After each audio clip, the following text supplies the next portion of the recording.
Good evening. My apologies for the delay in getting started. We were in executive session longer than anticipated, and we've actually called a recess on that executive session, and we will reconvene after this meeting this evening to finish that business. So with that, I'd like to call the April 8th, 2025 City Council regular meeting to order. City Clerk Ben Lane, please conduct the roll call. Thank you, Mayor. Mayor Lisa Borowski. Present. Vice Mayor Jan Duboskus. Present. Council members Barry Graham. Present. Adam Quasman. Present. Kathy Littlefield. Present. Marianne McCallan. Present. And Solange Whitehead. Here. Interim City Manager Greg Caton. Present. City Attorney Sherry Scott. Here. City Treasurer Sonia Andrews. Here. Acting City Auditor Leigh Clough. Here. And the clerk is present. Thank you, Mayor. Thank you very much.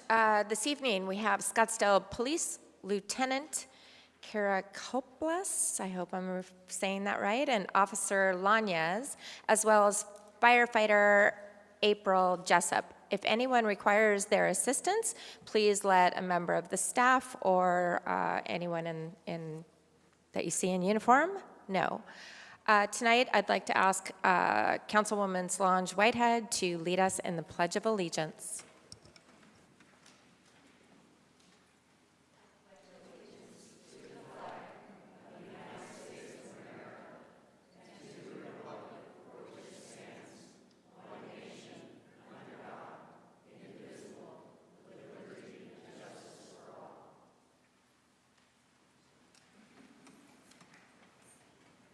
Thank you very much. And for tonight's invocation, I'll turn the floor over to Councilman Quasman. Thank you, Madam Mayor. Rabbi Pinchas Alush is the founding rabbi of Congregation Beth Tefillah and the founding dean and spiritual leader of Nishmat Adin High School here in Scottsdale, where he resides with his wife Esther, his beautiful 10 children. He's a respected rabbinic figure, a renowned lecturer, and prominent author of many essays on Jewish faith, mysticism, and social criticism. Besides his academic pedigree, Rabbi Alush is richly cultural, having lived in France, where he was born, South Africa, and Israel. He's fluent in English, Hebrew, French, and Italian. Rabbi Alush is a member of AIPAC's National Council, a member of the Va'ad HaRabbanim, the Orthodox Rabbinic Council of Arizona. I would not be who I am today without Rabbi Alush, and I am so unbelievably grateful to have him here lead us in prayer. Thank you.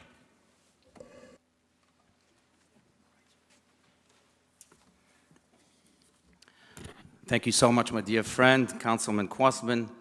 Ladies and gentlemen, please rise and join me in reflection.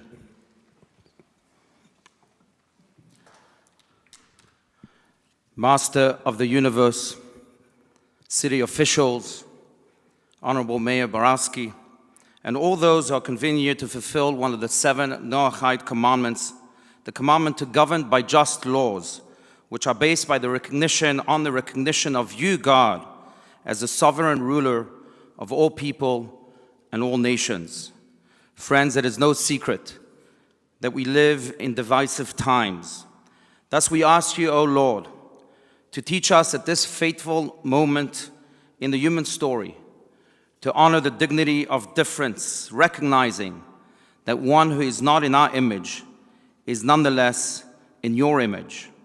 Never forgetting that the people who are not like us are still people like us. Bless us indeed with the wisdom and the recognition that we can disagree without ever becoming disagreeable, that we can battle ideas without ever battling people, and that our minds can carry differences of opinions, but only if our hearts are united as one. Theodore Roosevelt once said, "It's fine to be alive when great things are happening. Indeed, it's fine to be alive at a time of great prosperity and growth for our communities here in Scottsdale, Arizona, including our own Jewish community under your leadership. And so, God, today we pray that you will continue to guide our Honorable Mayor and her entire team, including my dear friend, Councilman Quasman, so that they may continue to govern our city and make it blossom with ears to hear, eyes to see, hearts to feel, and hands to help all those in need. Fortify them so that great things can indeed continue to happen here from strength to strength. God, we also pray for the immediate and safe release of all of the hostages still held in Gaza. May they return to the embrace of their families immediately. Protect our brothers and sisters in the land of my ancestors, the land of Israel, especially the IDF and US forces who are courageously fighting a war of good versus evil against those evil terrorists who have waged war against the very foundation of morality and goodness in our world. Strengthen their hands, fortify their spirits, and grant them victory in their righteous struggle. Today, may I add, we are honored to be joined by a hero, Jonathan Ben Chamu. Despite losing his leg in Gaza, he displayed indomitable courage and steadfastness by continuing to fight. His undaunted spirit and unyielding resolve exemplify the enduring bravery and heroism of these courageous soldiers. God, we also pray that you fulfill the prophecy that was so eloquently said by Moses, our great teacher, that may it be your will that the glory of your presence dwell in the work of our hands. Indeed, may it dwell in the work of the hands of the councilmen and women and honorable mayor. May it dwell in the hands of all those dedicated to do good in our world. May it dwell in the hands of each and every one of us, so that we can continue to be your agents of goodness, your instruments of light, and your ambassadors of healing in our world. Amen. Thank you. Thank you, Rabbi.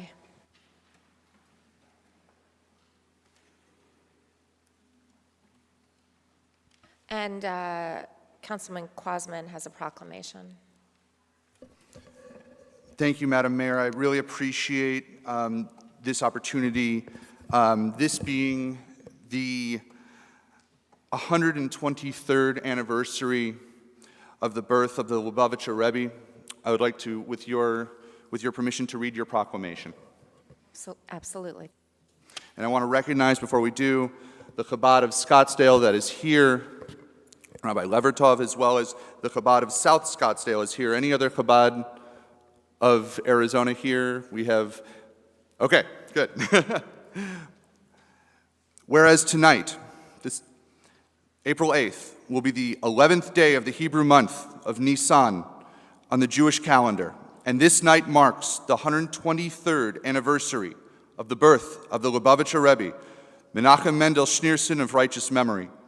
And whereas Scottsdale, Arizona, has the largest per capita Jewish population in the state of Arizona, and the Chabad community continues to celebrate, educate, and serve Scottsdale's Jewish residents and visitors in the vision of the Rebbe, and whereas the Rebbe changed the course of American Jewish history by pioneering Jewish outreach in a world shattered by the Holocaust, and creating a wildly successful framework for Torah learning, morality, justice, kindness, and goodness for all people that continues to this day.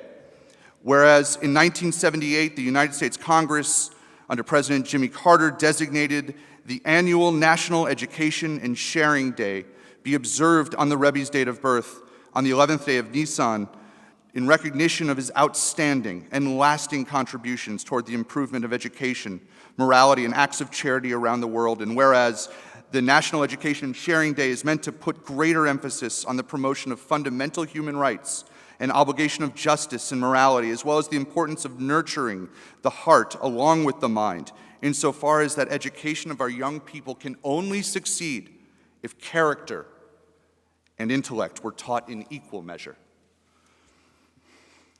Therefore, the Mayor, Lisa Borowski, Mayor of Scottsdale, hereby proclaims April 8th, 2025 as Scottsdale Education and Sharing Day.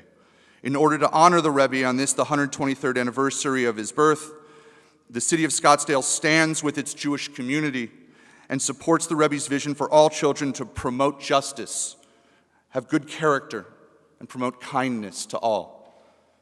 In witness thereof, the mayor would set her hand, and the and soon with Ben Lane, the clerk, the seal to be affixed to this document in Scottsdale, Arizona. With that, thank you very much. We'd like to present this to Chabad of Scottsdale. Thank you. Thank you for reading that, Adam. Oh, it's not signed? Should have been signed.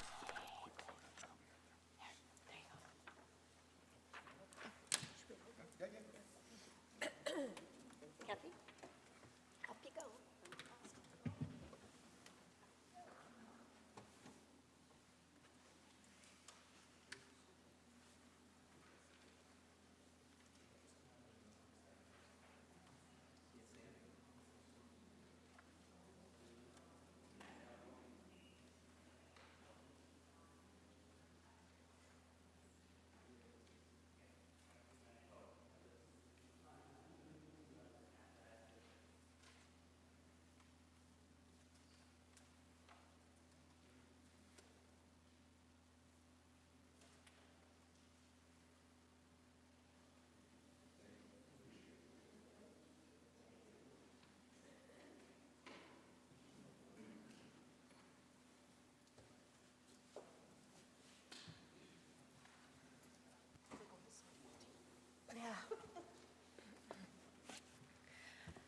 All right, as in for the mayor's report tonight, my report, I would like to extend an invitation to all of you and to all those listening, the community at large, to attend the upcoming Mayor's Ability Awards, 11 a.m. on Friday, April 18th.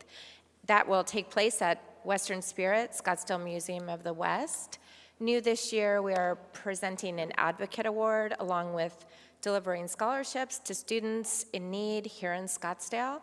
The Ability Awards offers scholarships, scholarship funds from our partners at the Gila River Indian community, making it possible for students living with disabilities to continue their education at a college or local trade school. And so I hope you'll all join us there. It should be a nice event. And in addition to that, I'd like to alert all of you to the fact that Senate Bill 1543 will be heard tomorrow morning at 10 a.m., at which point it could clear the House of Representatives and move on to the state Senate.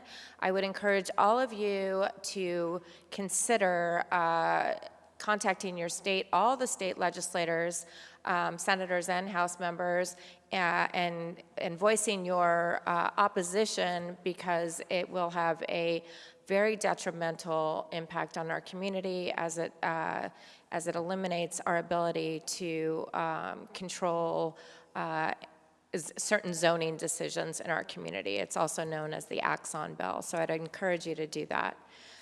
Moving right along, and if you need help getting in touch with your state legislators, you can contact someone at the city and they'll put you in touch with my office, the mayor's office. Tonight we have a presentation from Gerd Wasterman, who is the CEO of Scottsdale Arts. Mr. Westerman is offering a synopsis of the last 6 months of accomplishments of Scottsdale Arts and the most recent Canal Convergence event. Thank you, Gerd. Come on up.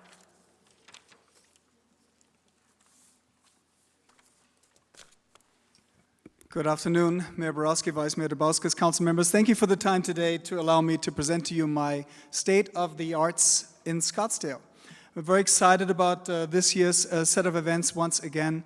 As a quick overview, many of you are new in this role. Scottsdale Arts has grown to 6 major business units and more on those as we go through the presentation. But we're also revealing tonight a new 7th business unit to the organization. In total, over the course of this season, Scottsdale Arts will present and produce 782 shows, workshops, exhibits, and events, which is more than 2 per day. A pretty remarkable thing for a small arts organization. We are at the center in our 47th season with the gentleman on the left. He's been with us almost since the beginning, so tradition plays a big role in what we do. We also now have a resident symphony orchestra at the center, but we also lean into innovation, meeting tradition, in other words, from Broadway to comedy to dance to bluegrass, rock and roll, and much more. We present a broad spectrum. As a result, almost 180,000 people saw shows this season at the center, more than 226 events. That is an 83% available date facilitation in use, which is really remarkable and so puts us in the gold standard of venues. More than 4,000 free tickets were given to veterans and senior citizens across Scottsdale, and more than $150,000 were given in free or reduced admissions and access to other arts nonprofit friends and across the valley. Of course, the center is about to celebrate a very, very big milestone, 50th anniversary, November 1st. Mark your calendars for our great Artrageous Gala event celebrating the center in its 50th year. At Smoka, we're now in our 26th year, and Smoka is a very different beast. It draws a young, dynamic audience with fresh perspective, often leaning into tech exploration of contemporary art. More than 40,000 visitors find their way into the museum from 40 Arizona cities, 28 states, 13 countries. Remarkably, over the last year, we were able to collect 15 new artworks into this city-owned collection worth more than $3.7 million. And we gathered almost $500,000 in federal and national grants for the museum. How does one activate a small museum today's age? We have stylish openings, we have our patented mystery in the museum, treasure hunt throughout the museum, we do dance events in installations and yoga classes in our galleries. And of course there's our world-renowned Sky Space by day and by night, drawing visitors from around the world to this James Turrell unique space. Canal Convergence, the mayor was kind enough to mention this, one of the great events in our annual calendar, 10 days in November. This year's theme was Reflection. More than 130,000 unique visitors saw the event. We have an estimated economic impact to the hotels, bars, restaurants, etc. of $27 million generated by this free event to our community. More than 104 workshops, tours, and performances took place during those 10 days, and of course, 30 of our patented fire shows. If you've never been or want a little taste, here we go.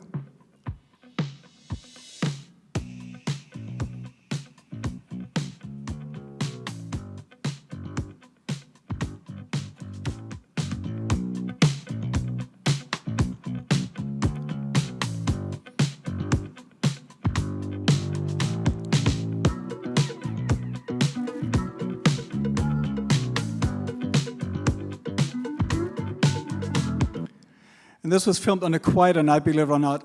It's really a wonderful event. If you've never been, please join us next year. In April, it is Cycle the Arts time. It is a fabulous way to explore the incredible public art collection that the city owns and we manage on its behalf. There are cycling tours. For this year, they're all sold out, but next year, get in the mix early on. We have 161 major works in the collection, 30 other pieces in the private development as well. We also manage a collection of 1,000 portable works that are displayed throughout city buildings, but also often shown in our libraries and community centers managed by exhibits we install. The value of the exhibits is closing in on $30 million. Most valued piece is the Love sculpture, maybe also most photographed piece, valued at $5.5 million today. Bought for $250,000, by the way. Not too bad for the arts, right? And of course, not surprisingly, the most shown subject of our public artwork are horses in our fountains, and of course, this magnificent piece in the Greenbelt.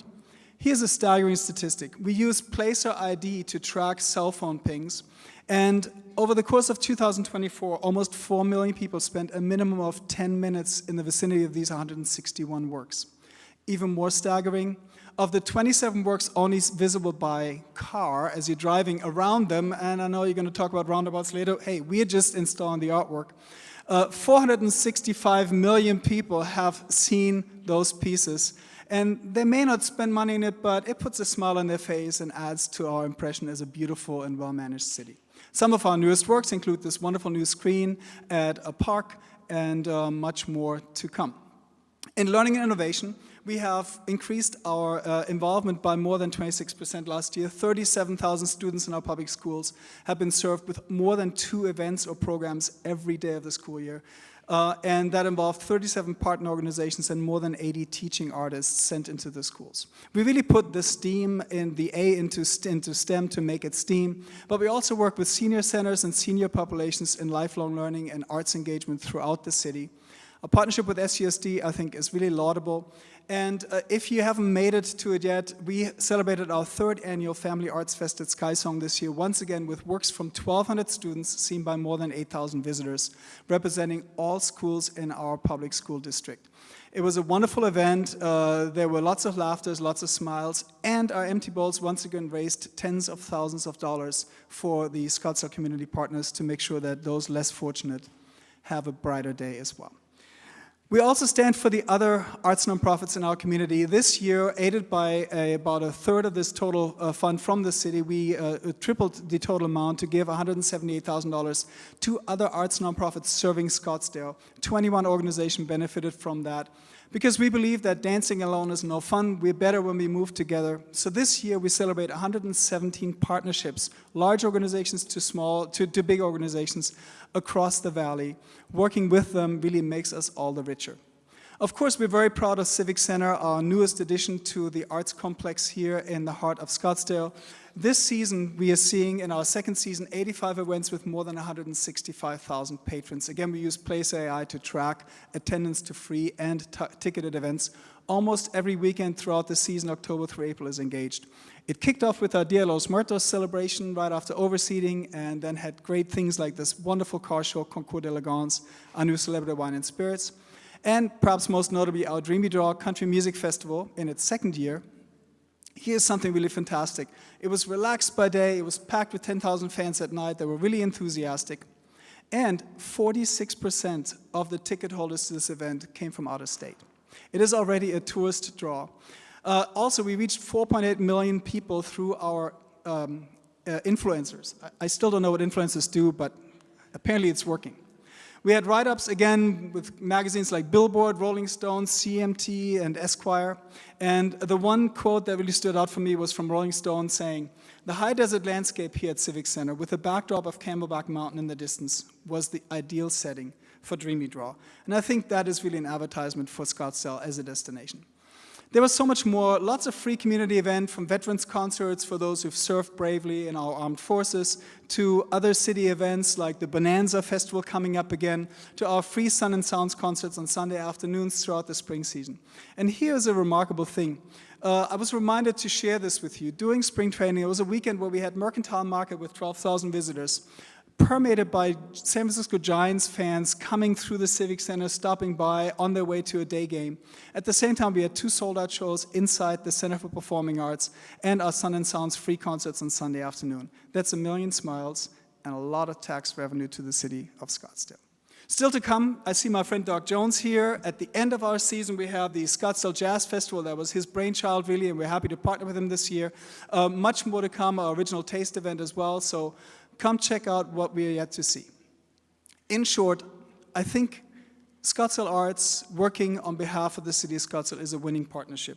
We are required to produce at least 67% of our earned and contributed revenue versus the city's investment. I'm happy that over the last 4 years, we have averaged a total of 73% against that. That was driven by our success in raising capital dollars to the tune of over $14 million.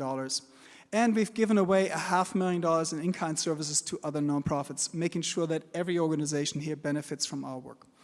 The organization is governed by 28 trustees, and we have a number of them with us here tonight. Thank you for your incredible service, but also by 73 committee members. So there are more than 100 people involved in governing the organization, making sure that we're really connected to the roots of this community. We had 1,600 volunteers serve and do service on behalf of the community through the arts last year with 37,000 hours of community work. You really couldn't pay for that, and we couldn't do without them, so a huge thank you to them. And the most remarkable thing, 71% of what we do is really an extension of city services. There's no ticket price attached. So I'd like to call what we do Parks and Rec for the soul. Here's the grand reveal. Tonight at 7 p.m., I'll be over at Cattle Track, a historic compound here in the heart of Scottsdale. to announce that we are starting a new partnership with Cattle Truck Arts and Preservation. Over the next few years, we will take on the management of this historic complex that's always been a creative driver, to make sure that what has been a creative hub for many, many years will remain a creative hub in the heart of Scottsdale for decades to come. Janie Ellis, pictured here, her dad homesteaded Cattle Truck in the 20s. He bought 1,000 acres for a couple $100. Hard to imagine nowadays. It is one of the most treasured and wonderful places in the city. I'm incredibly excited about this lifetime opportunity. We're going to build out career development programs and creative residencies on this campus into the future. It really is a lifetime opportunity. In our contract with the city, it is stipulated that we are responsible to create and support an atmosphere in which the arts may flourish. I think this really fits the bill. And speaking of bill, before you start worrying, no city money involved in this. This is completely privately funded. With that, I want to thank you for your time. I hope this was informative and a little bit of fun. Thank you very much, Gerd. Have fun tonight. That's exciting. Oh, comments? Sorry. Councilwoman McGowan would like to say something, and as well as Councilwoman Whitehead. Thank you, Mayor. Gerd, I just applaud you, and to Ms. Ellis for that dedication to our city to partner with us in that manner. It's a historic venture.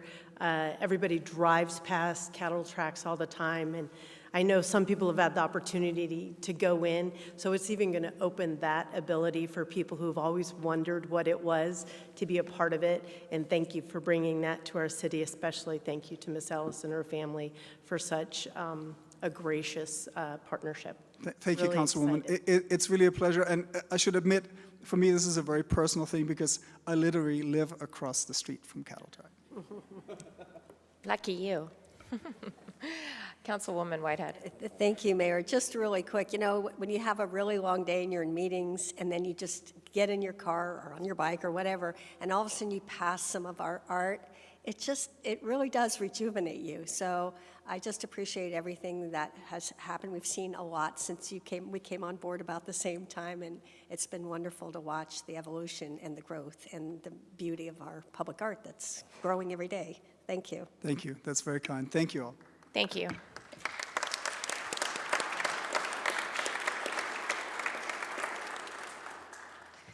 Next, we're going to move on to first public comment period. Public comment is reserved for Scottsdale citizens, business owners, and/or property owners to comment on non-agendized items that are within the council's jurisdiction. No official council action can be taken on these items, and speakers are limited to 3 minutes to address the council. If you wish to speak on a non-agendized item or an agendized topic, please see the city clerk if you haven't already registered. For the first round of non-agendized public comment, I have 5 individuals, starting with Sam Campana, then Nick Brown, Lee Hamill, Dan Isaac, and Patty Badnock.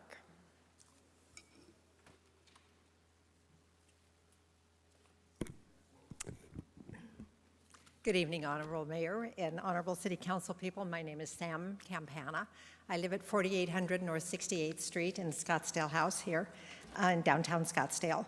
And for those of you who I haven't met, I've served for 12 years on this city council and was mayor from 1996 to 2000. This is only the second time I've been down to testify in those 25 years. Don't want to wear out my welcome, you know. But I did want to come tonight to comment on the Office of Diversity and Dialogue. It was begun under my mayorship in 1998, and the department was created long before sort of DEI was a thing. We created it for ADA compliance, for non-discrimination ordinance compliance, and to be sure that we were following all the Title VI rules. As a welcoming community where everyone is respected and belong, and thank you for these first 2 presentations that really underscores that, we wanted to foster and nurture these values by creating a learning opportunity to improve communications and understanding between city staff and our residents. And we can be very proud of the work that that department did over all those years. Incidentally, when I ran and served first on City Council in 1986, 6% of Scottsdale residents self-identified in the census as white, as non-white. This past census, it's now 19% of Scottsdale citizens identify as non-white. That's 1 in 5. I think that's remarkable for this community. I was here tonight to share my concerns that the implementation of that new ordinance 4662 maybe does not represent who we are. I worry about the sentence that reads, "The use of city funds for DEI will discontinue," and the memo, "Citywide DEI Transition Plan." I think the vagueness of the ordinance seems to be leading to unintended consequences that falsely create the impression that Scottsdale is not for all. How could we not be for all? It says that programs will focus on special populations without defining what a special population is. The memo discontinues celebrations of Juneteenth, but begs the question about what criteria will be used to decide what holidays we celebrate and which we don't. Support for the NAACP and the Hispanic Chamber is discontinued, but why these organizations and what criteria will be used to decide who we support and who we don't? And what about the CCD, the Community Celebrating Diversity, that we established 31 years ago, touching 25,000 students, 57 scholarships, and diversity championships of 50? And it does seem that the vagueness of the ordinance is already creating confusion with our 11 million visitors. Since we originally created the Office of Diversity and Dialogue, DEI has become a thing, and some programs may need to be revamped or eliminated, but we need to clarify what kind of programs we want to keep and what kind of programs will be discontinued. So we are a welcoming and respectful community which we all belong. Please affirm our commitment to those values and work with relevant boards and commissions to recommend guidelines for consideration that clarifies the ordinance and demonstrates that Scottsdale is for all. Thank you very much. Thank you. Nick Brown. I don't see Nick Brown, so Lee Hamill. Followed by Dan Isaac and Patty Badnock.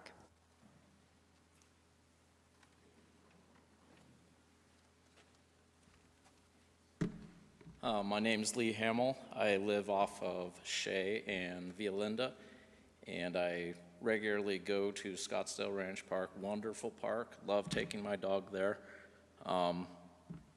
The software engineer in me says, okay, I see a problem, what are solutions? This is not such an easy solution, but I walk my dog Champ there. I volunteer with Desert Labrador Retriever Rescue. It's extremely rewarding work that we do, and I do everything that I'm supposed to do when taking my dog to the park, and I don't want to be a buzzkill on other people. I want people to enjoy it and be happy, but there's a lot of people that are treating the entire park as an off-leash area. I don't see any signs anywhere about city code, anything, and it creates problems for someone like me who I know a lot more about dogs and behavior. I don't expect everyone to understand these things, but not all dogs are happy with another dog just running up to them, and it can create problems, especially I'm trying to control my 70-pound dog. He's half German Shepherd, half Siberian Husky, and the other person doesn't think they've caused a problem at all, and I'm the problem, and it's completely backwards. I want to find a solution. I'm just not sure how, so I figured I would start here and just raise some awareness, and if you want to reach out to me, I'm willing to try to find something that might improve things, because it's hard to enjoy it at times, that I'm on almost red level alert looking for a dog that might just come barreling up to my dog, and now I have to deal with the dog and the human, and that kind of takes the joy out of it. Thanks. Thank you, Mr. Hamill. Appreciate your input. Dan Isaac.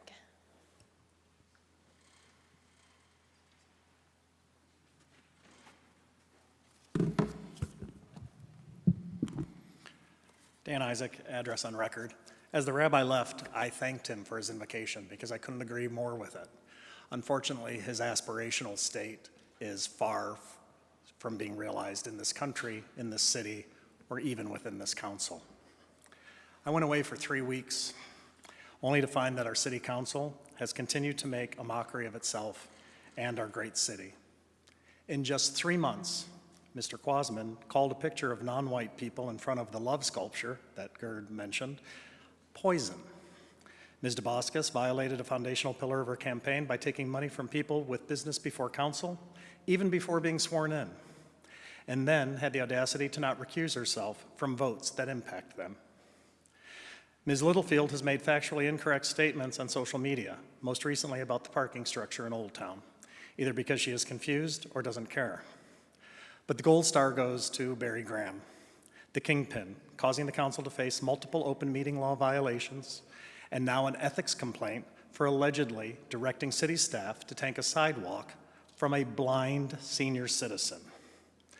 I'd like a few data points on record and available to those watching. Could I have the overhead, please?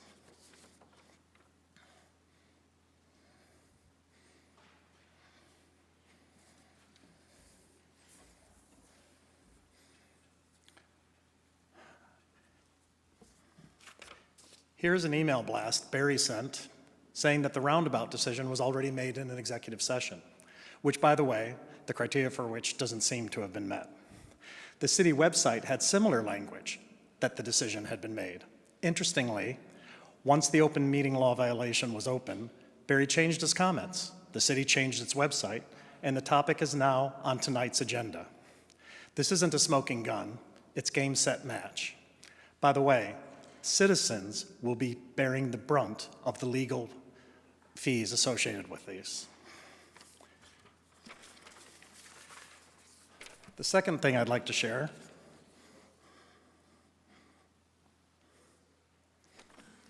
is an email blast from Barry where he calls people names, says he's a victim, and asks for money because apparently he realizes that he will have to hire a lawyer to defend himself. Are these the behaviors of someone who says he listens to residents? I don't think so. And lastly,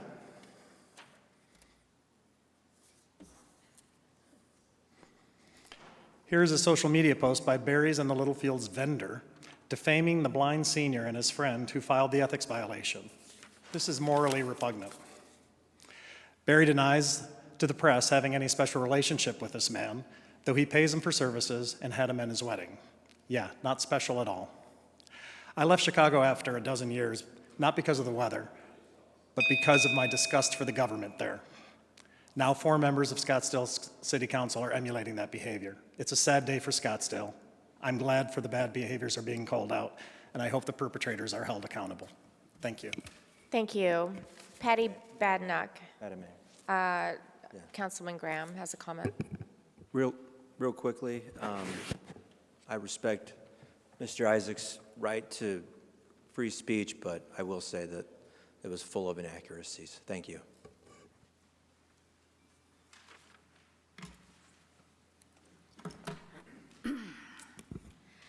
Patty Badnock, 40 resident of Scottsdale, 40-year resident. As you know, the city is in the process of reviewing the city's budget by forming a budget review commission.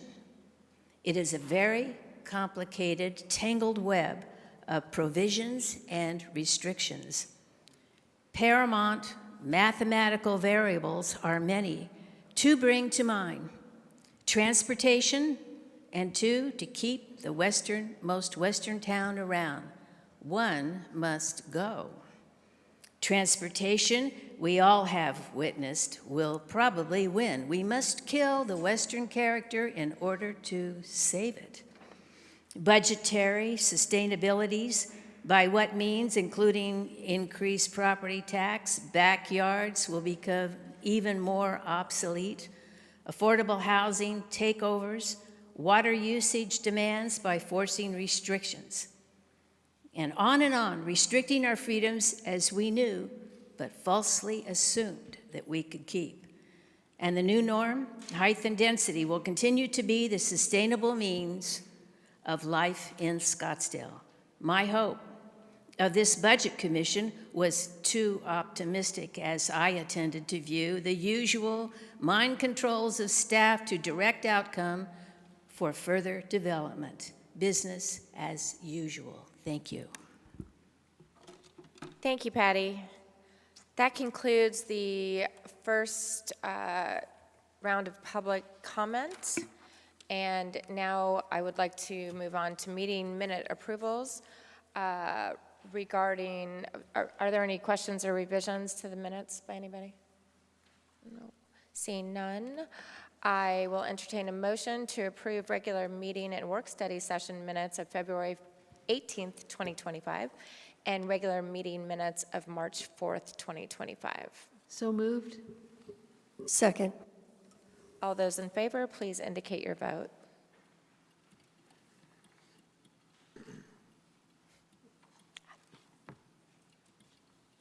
There we go. Next, we move on to the consent agenda. Tonight, we have consent agenda items 1 through 12. I don't think there's any questions. Oh, no questions on those.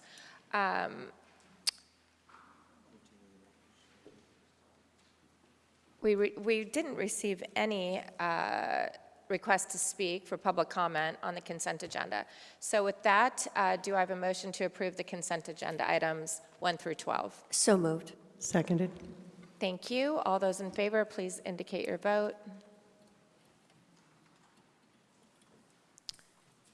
Thank you. Moving on to the regular agenda. Tonight we have regular agenda items 13 and 14.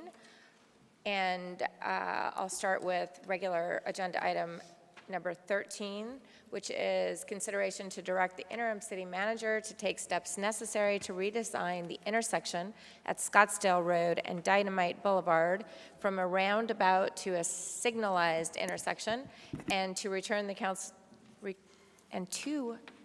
to council for approval of any action items necessary to effectuate the redesign, including but not limited to budget transfers and contract modifications.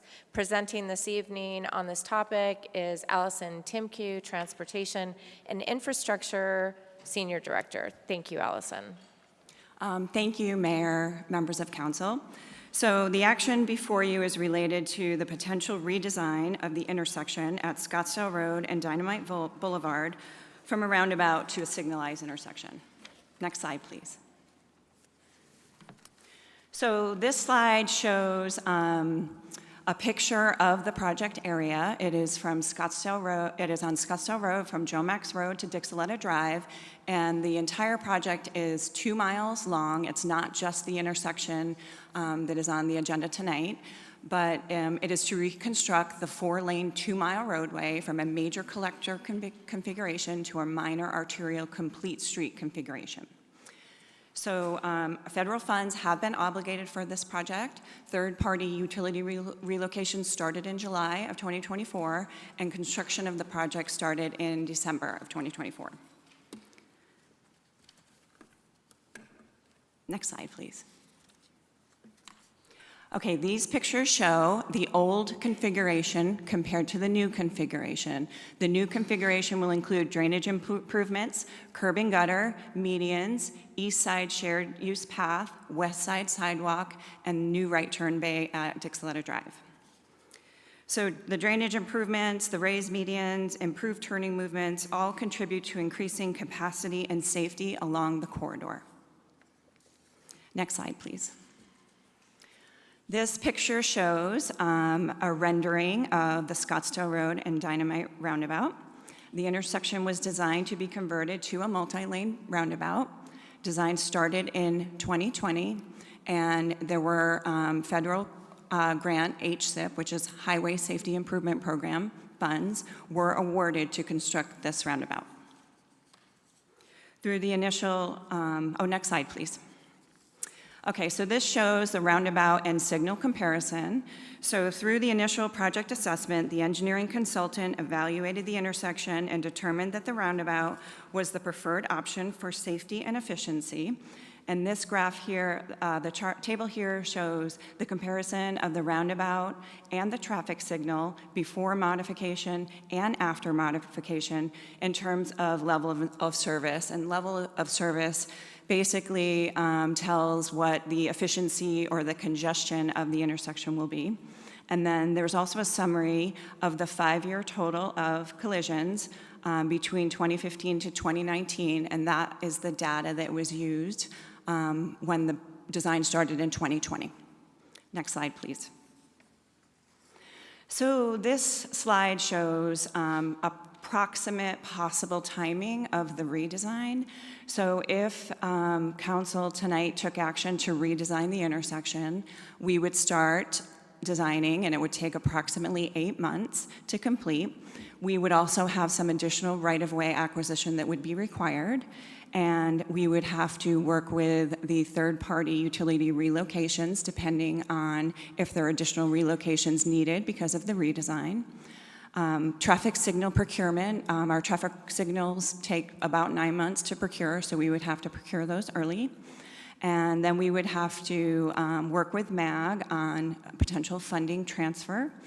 And while this is happening, construction of the roadway north and south of the intersection would continue with possible reconstruction of the intersection starting in the beginning of 2026. Next slide, please.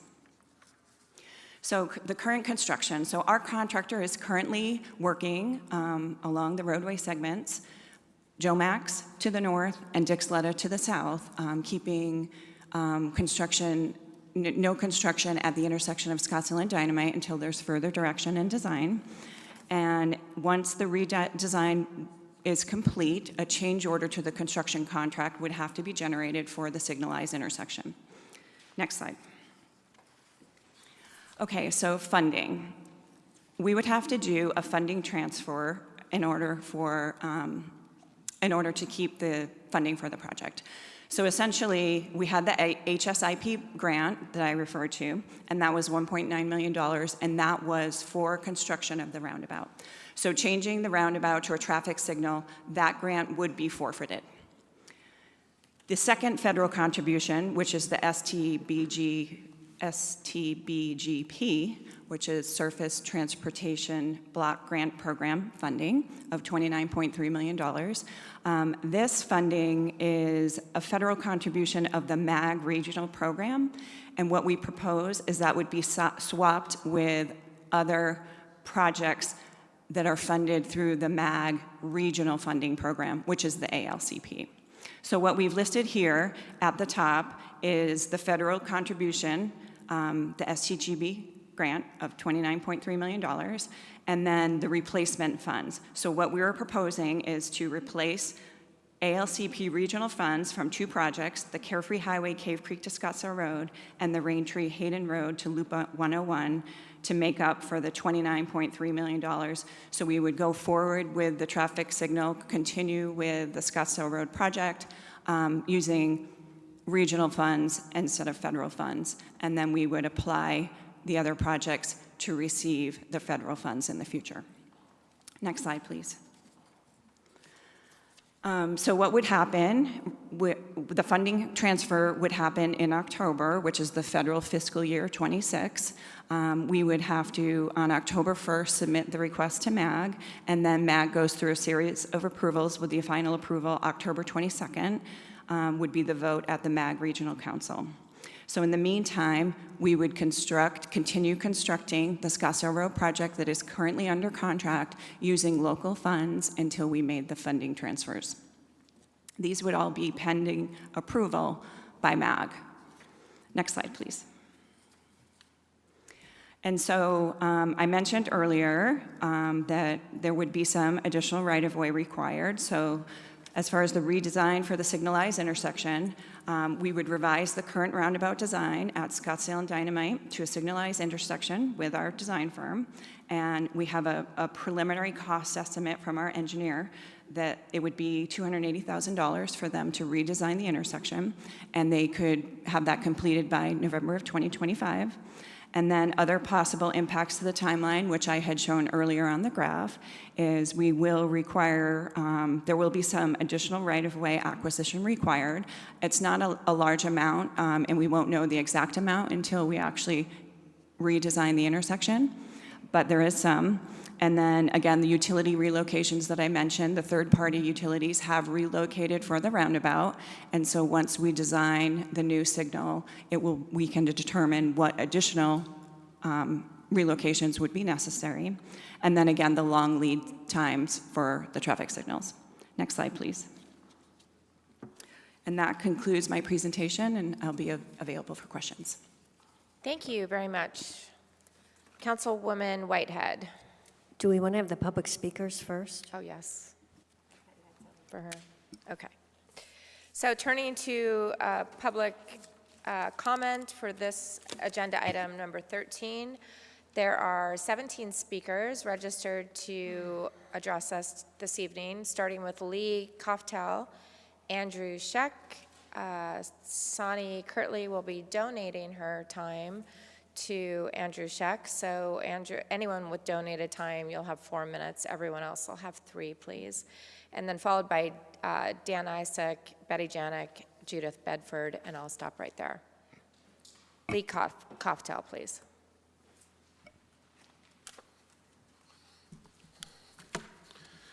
Hi there, my name is Lee Koftel.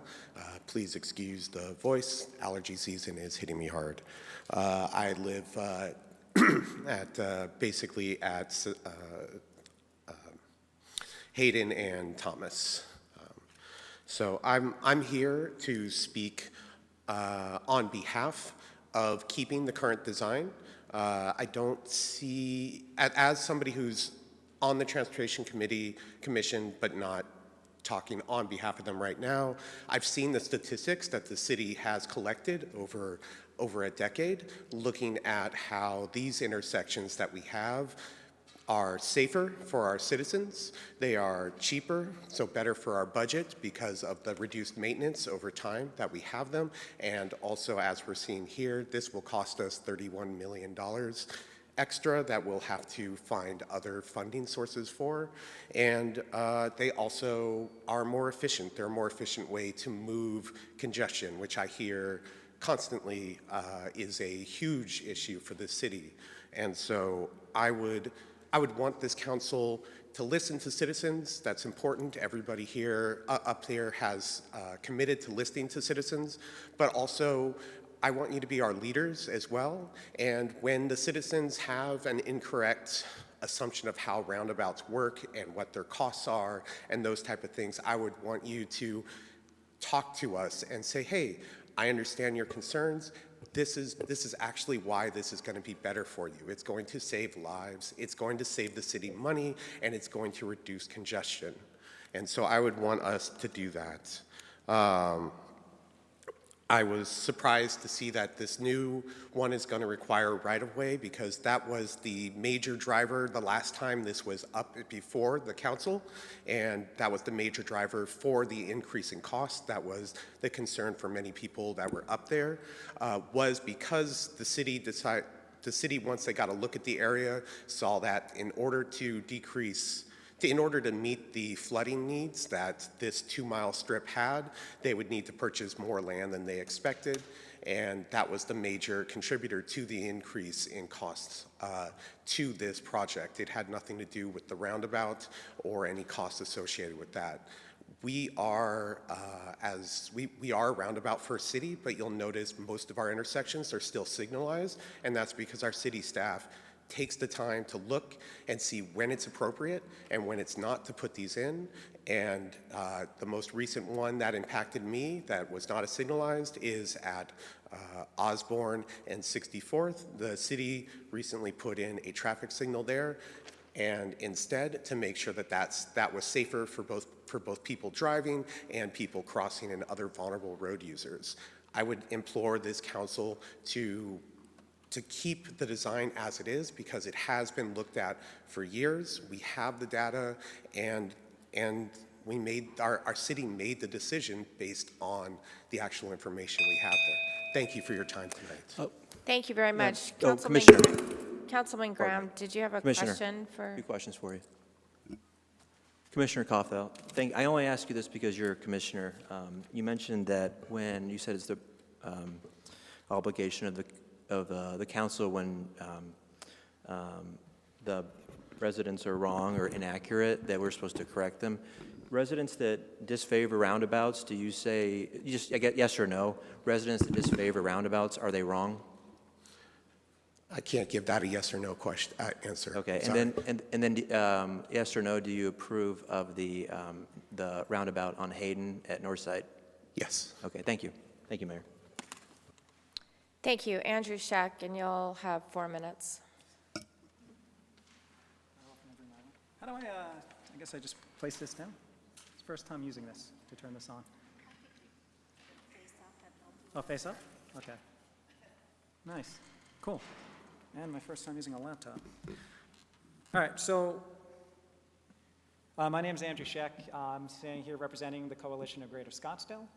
I wanted to talk about COGS for a minute, and bear with me because it's more of a segue into what I want to discuss. That at the Coalition of Greater Scottsdale, we advocate for consistent land use. We give facts to our members, we give facts to our readers, and we let them decide what is right or wrong. We don't tell a story, we don't try to get their opinion to match our opinion.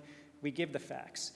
And if people agree with us, that's great. If they don't agree and they come to me, Andrew, I read everything you have, I read all the facts, I understand it, I'm still against it, that's okay too, but we just make sure they have the facts. Which leads into this roundabout. Back in January, this roundabout, when we discussed it, there was a letter from the Arizona Department of Transportation, which basically said that if we make changes, we have to give away the federal money. Now, there's people on this council who wanted to pretend that they didn't hear that since January, but that's been going on since January. I've also seen the facts on this, as we've seen some of the facts, is that this roundabout also includes drainage improvements. It includes curb and gutter. It helps with the median, the east side shared use path, west side sidewalk, new right turn at Dixletta Drive. It's also, the roundabout is only a small portion of this. It's $6.8 million for the roundabout, and everything else that was listed there is an improvement on it, is an improvement in this area. And we should have the facts. And starting, I saw there was a good amount of support for this into written comments. But my problem with is, if we don't do this, we're not telling the truth what we lose. We're losing the federal grants. We're going to be spending more money. And we could talk about transferring funds and hoping that we get them, but I doubt we'll get the funds back. To sit there and borrow from 2 other projects to pay for something different, it's ridiculous. On the other part of it, this was long-term planning. This was decided in 2018, 2017, around that time. And we're deciding now, by a short-sighted agenda, that all of a sudden this is wrong. We're not going to listen to statistics. We're not going to listen to facts and truth. I see on a lot of these social medias, and I see people who post on there that nothing had to do with the federal money, that it wasn't going to be returned, that the transportation department was wrong, that roundabouts are terrible, and all the other things that I see, but we're not giving the facts to people. And that's the bottom line, what we should also be talking about here. I saw on one point for an attack on Councilwoman Whitehead, that she's practicing politics and pushing an ideology. And I might not agree with everything with Councilman Whitehead, but I can guarantee that she produces facts and has discussions with me, and she'll accept if I don't agree based on facts. The only ideology I've seen being pushed is in the meeting in January, the meeting in February, and in today. I would just tell the people over here, listen to the facts that are being presented. Listen to the facts there. If you're against it after actual facts, that's something. But from what I see over here, it's being presented that it's status over people, it's ego over community. We are seeing more and more of playing politics and ideology than we are giving truth. And I just want to tell the people out there, find the truth. Look, find the statistics. What I'm telling you is true. This is going back in January from a letter where EDOT even said that we would lose the federal funding, where last month we had a speaker and people here pretended, is that true? That's not true? Oh, and it's completely true. So I appreciate the time. I hope that you keep with the original plan of what was done, because it was a lot of planning. It is the right thing to do, and really make your decisions based on the facts that we have, and not made up stories which has just been presented. Thank you. I appreciate the time. Thank you. Dan Isaac, followed by Betty Janik, Judith Bedford, and Sheila Raymond.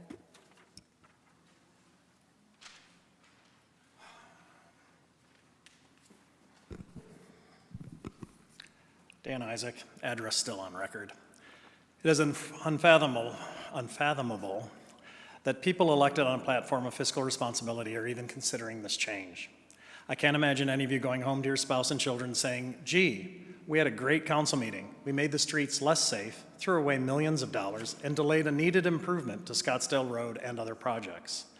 And I'm going to answer Mr. Graham's ambush question to Lee. No, an opinion is not wrong, but it can be based on incomplete or inaccurate data, especially when people that they trust provide misinformation. Fact one, it has been shown with irrefutable proof that roundabouts decrease the severity of accidents, both from property and injury perspectives. And they do so by keeping traffic flowing more efficiently than stop signs and traffic lights. Yes, some people don't like them and need to learn how to use them. Guess what? A lot of people don't like speed limits, but we don't throw them away. By the way, has it crossed your mind that installing something with a D safety and efficiency rating rather than an A rating exposes the city to lawsuits? I would think a personal injury attorney like Mr. Quasman would understand this risk and not want to take it on for the city. Fact two, we will forfeit $31 million of federal money by doing this. Yes, we can submit for regional money, and we may get some or all of it. But even if we do, it's robbing Peter to pay Paul. Any regional funds will be moved from other projects, thereby delaying them or increasing their cost or canceling them. The city staff report makes that very clear. The total funds will be less, thereby pushing off or canceling other projects. The costs, penalties, and legal fees, further, we are at risk of breach of contract with our construction partner. The costs, penalties, and legal fees of that breach are still to be determined, but they are not zero. And there are Davis-Bacon considerations that will add to the costs. It is reasonable to assume that even in the best-case scenario, the cost of this change is in the millions of dollars. Not 31 million, but millions. Fact three, the entire process will delay the much-needed and demanded widening of Scottsdale Road, and more importantly, the flood mitigation efforts of this project.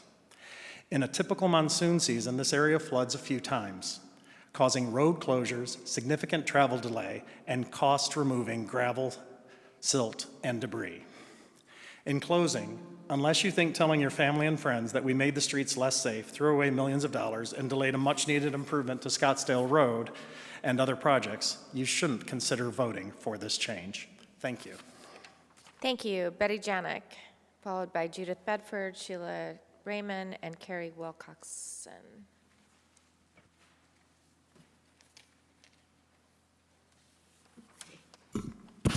Good evening, Mayor and City Council. My name is Betty Janik, and my address is on record. Roundabouts became a huge issue during the last campaign, but the truth is roundabouts are safer than signalized intersections, as many of the people who spoke already have indicated.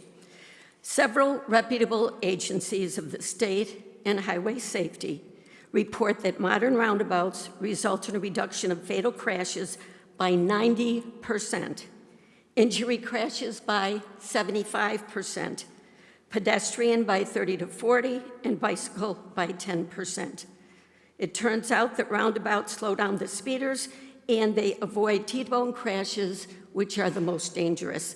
So if you would just look to what I have there, that's an example of a T-bone crash.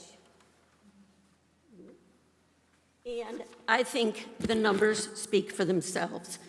Arizona in '22 had 1,197 fatalities. About 263 of those deaths were from T-bone accidents. They're 22% fatal.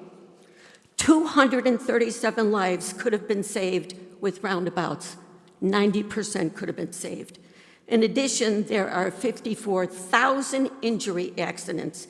The most common, brain injury, head and neck, and back injury, just to name a few.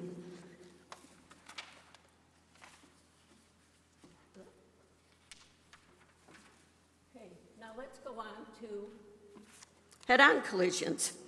Arizona had about 120 deaths from head-on collisions. They represent about 10% of all the fatalities in Arizona.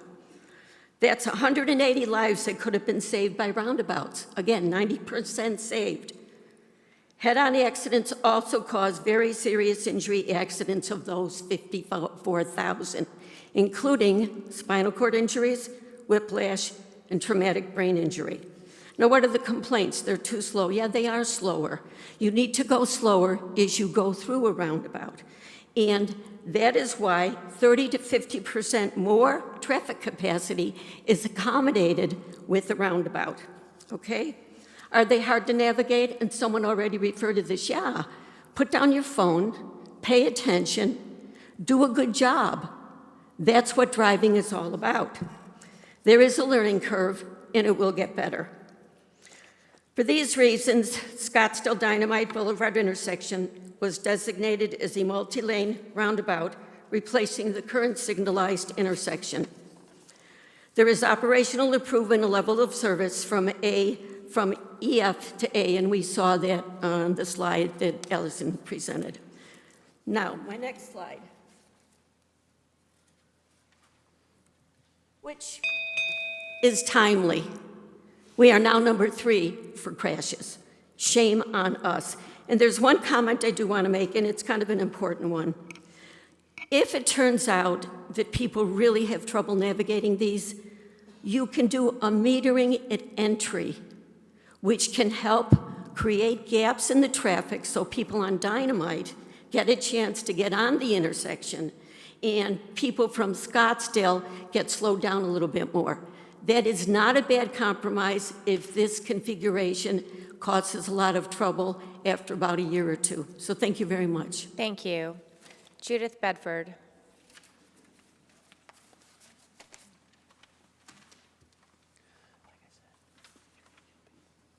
Thank you for this opportunity to address the council.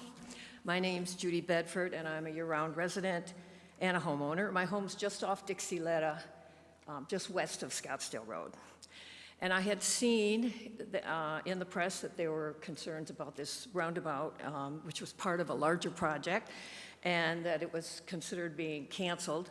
So that raised my concern because I live right there. So tonight I was glad to hear from the transportation people with more information about what would actually happen and in terms of time and funding if this project was changed. Other than that, and I've never really heard a good explanation other than people are not familiar with roundabouts and they don't know how to use them or they don't like them. I've never really heard another explanation of why that part of the project would want to be canceled or changed. But, I mean, personal opinions really should not be the basis of this. It should be the safety and the funding, which we have hard facts about. And I was glad to hear some more specifics about those tonight, about the statistics on safety. You know, I lived abroad. I'm used to roundabouts. I know how to use them. I think because they're not that common here in the United States, although in some cities they are, people just are not accustomed to them. And there may be some hesitancy or they don't know how to use them. But there's a lot more to this project than just the roundabout. You know, they gave more information about that tonight, about the pathways and the sidewalks and the widening and the drainage, and all that is very important, and it would look so much nicer and it would help traffic flow so much better. So I really hate to see the project lost or have to take funding away from other projects just because of that one part of it, which is the roundabout. And I think what Ms. Janik just said now about having a metered entry onto the roundabout could help if traffic flows are really heavy in one direction during certain times of the day. But I would like to see this project go on. I mean, the roads right now are completely torn up. My road is closed. Dixie-led is closed at Scottsdale Road. You cannot get on at all. You have people that are taking detours through subdivisions to get around, or going completely out of their way to get to Scottsdale Road. So, you know, any delays are really an inconvenience and to the local residents. So we still have to pay for everything that's been done so far.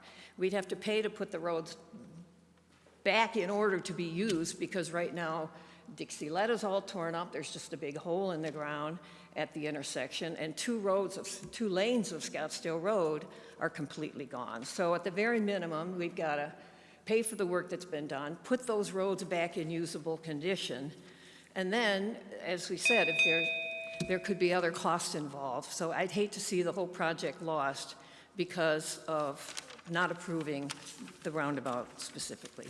Thank you. Thank you so much. Sheila Raymond, followed by Carrie Wilcoxon, Michael Joyner, then Eugene Rose.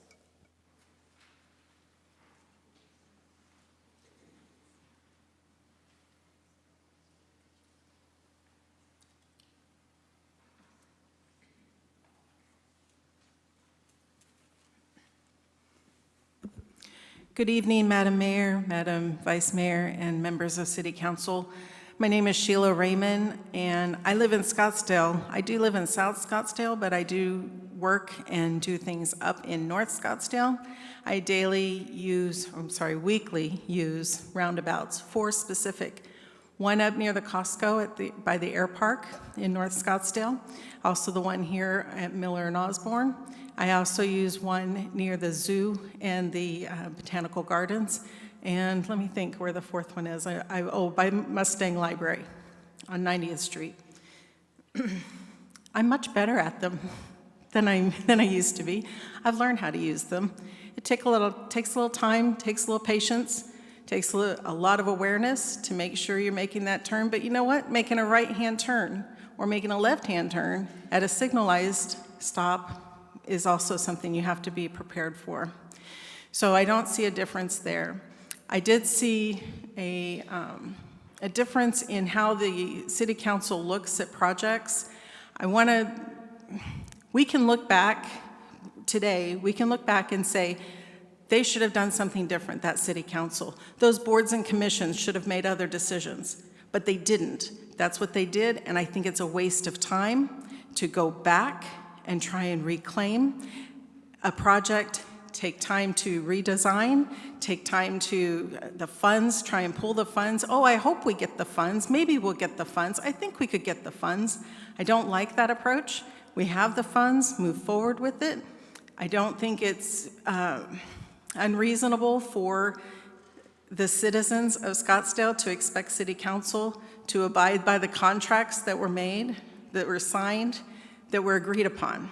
There are ripple effects that you have to think of. I'm not here as a Democrat, a Republican, or an independent. I'm here as a citizen of Scottsdale. You represent me. Whether I voted for you or not is irrelevant. There will be other elections, and you need to speak up for us. We need to be able to count on you. I did have the honor of serving on a board, actually the library board, for 2 terms. I served as the vice chair for 2 years and chair for 2 years. And I have come before City Council asking for money for the library. At one point, I was told, hey, we need to be careful because there could be inflation, there could be a recession. They were being responsible as City Council, not to take monies and move things around. We found monies elsewhere and reappropriated for the materials collection, and that was great, right? But then now we're not going to do that. We're not going to be fiscally responsible. We're not going to plan ahead that maybe things could happen. You have the funds. Use them, because inflation is going to be a reality for any of our materials. So think about that. I know I'm almost out of time. Thank you for your time tonight, and I'm really happy to see so many citizens show up. Thank you. Thank you. Carrie Wilcoxon? Don't see Carrie. How about Michael Joyner, followed by Jean Rose, Copper Phillips, and Marty Rentz.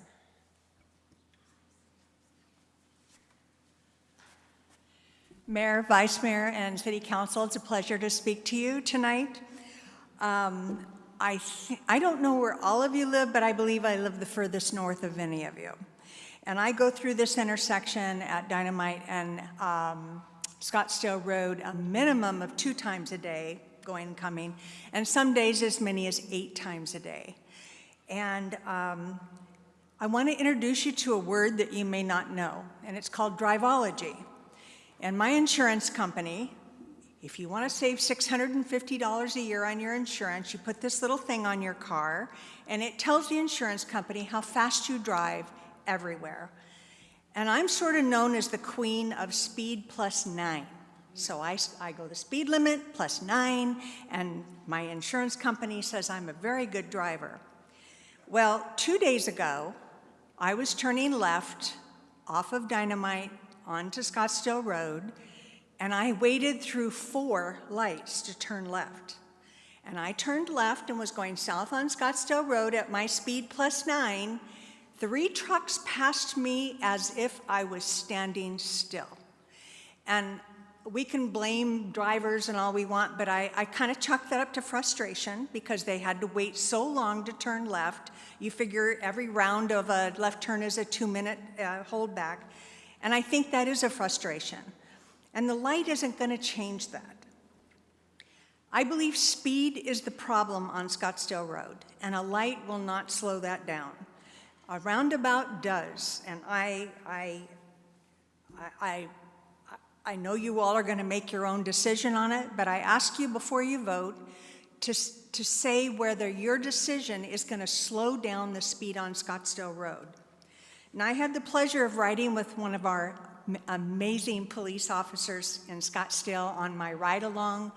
The first call of the day, we had just gotten in the car, was for a crash at Scottsdale and Dynamite. And I was there for almost 7 hours, and it was very interesting, and she said that was the #1 place that they go for these crashes. So I'm not going to comment about the money one way or the other. I leave it to your expertise to decide on that and our amazing city manager. But every decision has to do with speed. And I think these accidents that have happened have been a result of speed. And the roundabout will slow people down. And that's the only way we're going to reduce the accidents on there. So thank you. It's a pleasure to talk with all of you. Thank you, Michael. Jean Rose, Copper Phillips, Mark Rentz, Susan Kaufman.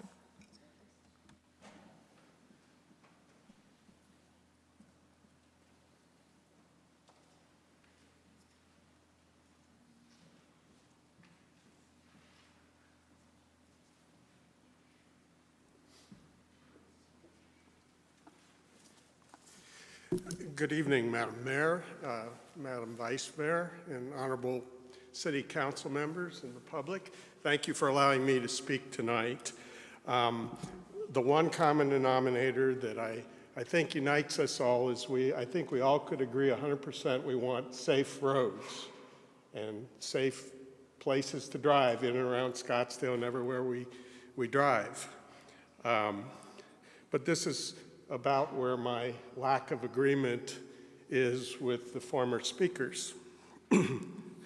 Now, interestingly, I don't know, but I'm assuming so far of the speakers, I'm the only one speaking so far that has actually been to civil engineering school. And notably, the thing that, in civil engineering, there's a lot of traffic design and roadway design and that sort of thing. And I remember, God, makes me feel old, almost 50 years ago, sitting in traffic engineering at Vanderbilt University in Nashville, Tennessee. And one of the entire chapter's focus was on roundabouts. And amazingly, all the people I hear talking tonight, it's like they got, I was going to say carbon copy, but some of you are too young to know what that is. It's like they got a Xerox of that textbook. And I can tell you, at the time, our class back then totally vetoed it based on our knowledge and training at that time. And I veto it today. You know, there's an old saying that figures lie and liars figure. And I'm not alleging for a moment here that anyone is lying, but I've heard a lot of feelings here tonight. And I've heard a lot of truths. I'm going to call them half-truths, because it's not the whole story. In engineering school, where's my time?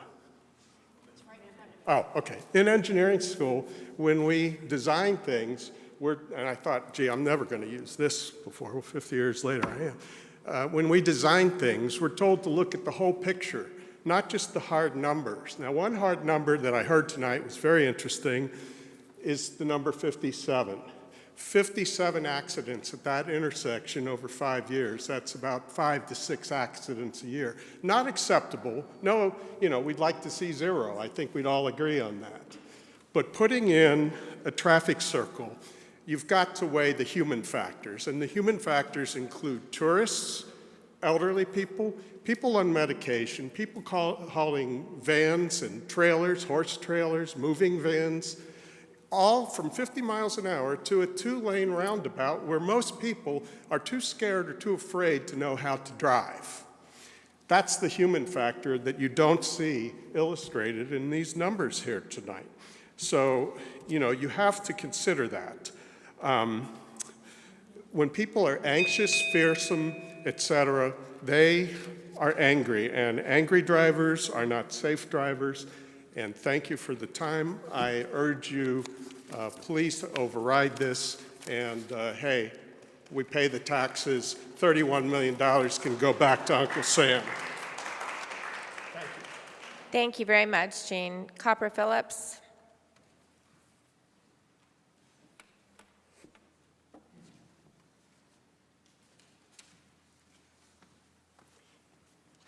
Good evening, Mayor Borowski, members of council. As you know, I'm Copper Phillips, and I have the distinguished honor of living about a half mile away from this intersection.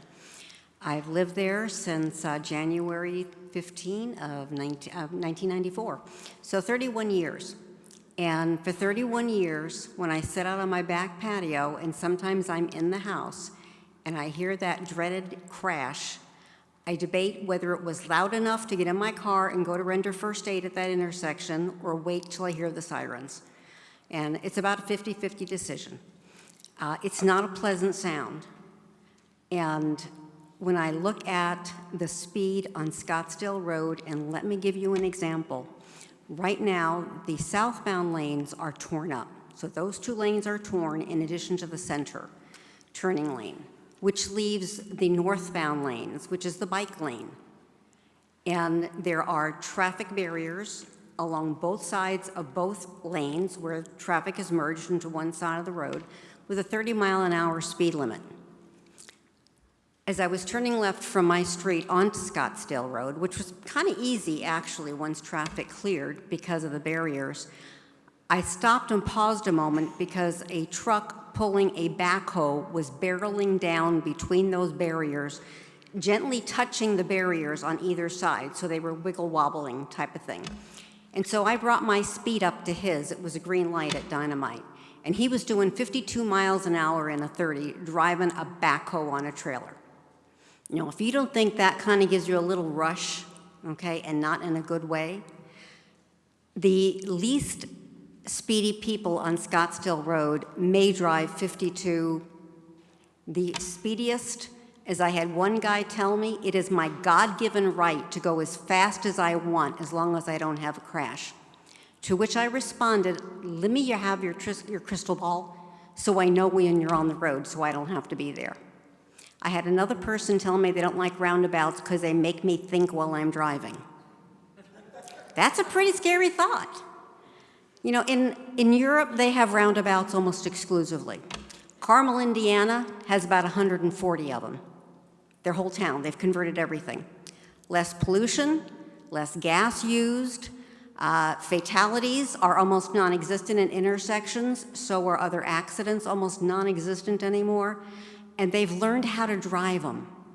I moved out here knowing how to drive them because I'm on the East Coast. But if you ever go to Las Vegas and you're traveling 93 up to Vegas from Wickenburg, there are 5 roundabouts in a 50-mile-an-hour zone. If you go to Cottonwood, we took the railroad, the Verde Valley Railroad, over Thanksgiving, and you drive from I-17 to Cottonwood, there are about 6 roundabouts. And they allow traffic from the side street to easily access. Is it as congested as Scottsdale Road? Probably not. But nevertheless, I think it's a much safer alternative. I think it's a waste of time and money and construction to keep those roadways under construction for an extended period of time. And I doubt we're going to get the money back from MAG or the federal funds. Thank you. Thank you. Mark Rentz, followed by Susan Kaufman and James Dornfield, then Lee Courtney and Misty Collins.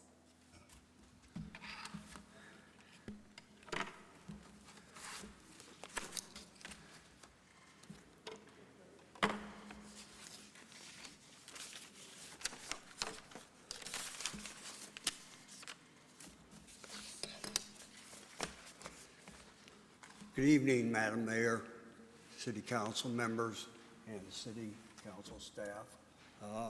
My name is Mark Rentz. I'm here speaking on my behalf tonight. I just wanted to put my position up front at the beginning, and then I'll provide my rationale for my position. I oppose the motion to redesign the intersection at Scottsdale Road and Dynamite Boulevard from a roundabout back to a signalized intersection. I have 3 reasons, but first of all, I want to commend staff for their reports and attachments that I've read through. I think it was concise, provides a lot of information for city council members and the mayor to work through. But I think there are 3 primary reasons for my opposition. I know there are. First of all, I couldn't find anywhere in the public record any compelling reason to change back to, and move away from a roundabout. I look forward to hearing from whoever has submitted the motion their actual reasons for it, that proposal. In fact, I would argue that the proposal is somewhat arbitrary and capricious in that it doesn't lay out any engineering, human, or fiscal reasons for moving back to it.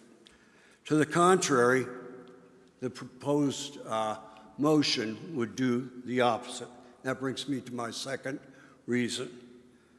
The proposed change will result in an increased risk to public health and safety at that intersection. I just want to pull a couple of quotes out of your staff's report. I don't want to take too much of your time, but on page 1 of attachment 1, the next to last paragraph, it says, studies have shown that roundabouts to be significantly safer than traffic signals in reducing collision severity, injuries, and fatalities when compared to traditional control. I'd also go to another point on that same attachment, page 2, halfway down, right below the figurative drawings, and it says, key, the total number of conflict points, that's where 2 vehicles might come into contact with each other. The total number of conflict points reduces from 32 to just 8. That's a significant reduction in context. I'm going to go on to my third point. I've got plenty more quotes. And my third point is quickly, it's fiscally reckless, I think, for this council to pass the motion. According to the staff report, according to the Arizona Department of Transportation, the city will forfeit in excess of $31 million federal funding, and will have to turn to regional money to do that. They will also have to get additional funding for the Scottsdale roundabouts and on Carefree the Scottsdale roundabout, Carefree Highway. If you indulge me, I'll close out, Madam Mayor, with just a personal perspective. I know it's anecdotal, but I think it's significant. I live off of Dynamite Road. Every day I drive the two newest roundabouts, those on Happy Valley Road. And I can speak for myself in saying that I have seen a significant increase in driver awareness, safety, people slowing down, and finally people that would run those stop signs, especially at Alma School and Happy Valley, are now much more cognizant of their situation. So thank you for indulging me. Thank you. I appreciate it. Susan Kaufman, followed by Lee Courtney and Misty Collins. And then that's it, as far as I...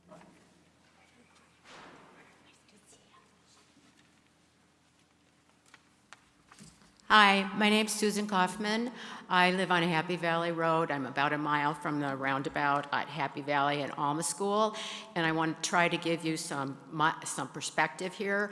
Alma School runs north and south. Happy Valley runs east and west. The roundabout that's at Happy Valley and Alma School, the driving circumference of it is 0.05 miles. And we have a combination of 9 entrances and exits on that particular roundabout. Also, when that roundabout was done, Happy Valley Road was considerably expanded, upgraded, bike lanes and walkways put in. Happy Valley Road, the bikers always have ridden in that secondary lane. It's just the way it's been. And by putting in that 6-foot bike path, I was hoping they'd stay there. They don't. They still come over to that secondary lane, particularly when they are large groups, which there are coming up from Pima, excuse me. The next thing is, I have seen those sidewalks used once, and I go through that roundabout probably 3 to 4 times a day. You would never use a sidewalk because that sidewalk on Happy Valley is dusty, it's hot, it's noisy. It's just not comfortable and people do not use it. So I see those things as not useful at all, the bike lanes and the sidewalks for the roundabouts. So I hope that those things are out of plans permanently. The worst thing about the roundabout is the pedestrian crossways. They're virtually impossible to do. The cars come up on the signage for the pedestrian crossways. Very minimal to see it. You're on top of the pedestrian before you realize he or she is there, and you've had virtually no signage. The signage is on the crosswalk. I don't see very many people crossing the street. There is a lot of talk about safety in roundabout, particularly as it relates to horrific vehicle crashes. I find that interesting because those are the kind of crashes that only make the newspapers. It's not the fender benders that make the newspapers and the people that get their necks whacked because somebody hit them in the back. The fact of the matter is that they're just beginning to trace roundabout accidents now that are side swipes, bumping from the back, problems with bikers and problems with walkers. We'll have more information about that, I'm sure, in the next couple of years. When you have a roundabout and you've got yourself in the center of the roundabout and you're looking over and there are 3 lanes that are entering where you are simultaneously, you don't know where the heck to go because they're all going fast. The other thing about this particular roundabout on Happy Valley is Happy Valley has always been known for its speeders. The roundabouts haven't stopped that at all. The people get out of those roundabouts and it's 60 miles an hour to the next roundabout, and then the next roundabout, it's 60 miles an hour down Happy Valley Road. It hasn't controlled speed at all. Thank you very much. Thank you. Lee Courtney.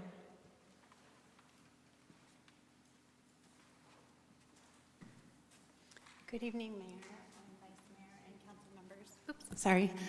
Good evening, Mayor and Vice Mayor and council members, as well as the Scottsdale community. I'm a native to Scottsdale. I didn't intend on speaking tonight. However, as a younger, I should say, person who does get a lot of my news from social media, I have found it very interesting, the climate around this intersection, which also happens to be pretty much in my backyard. So I'd like to just point out, from both being a resident of this city as well as a resident who lives within this space, the fiscal responsibility to me matters dramatically. These funds are approved. I'd like to show you what the road really looks like because it's right out my window.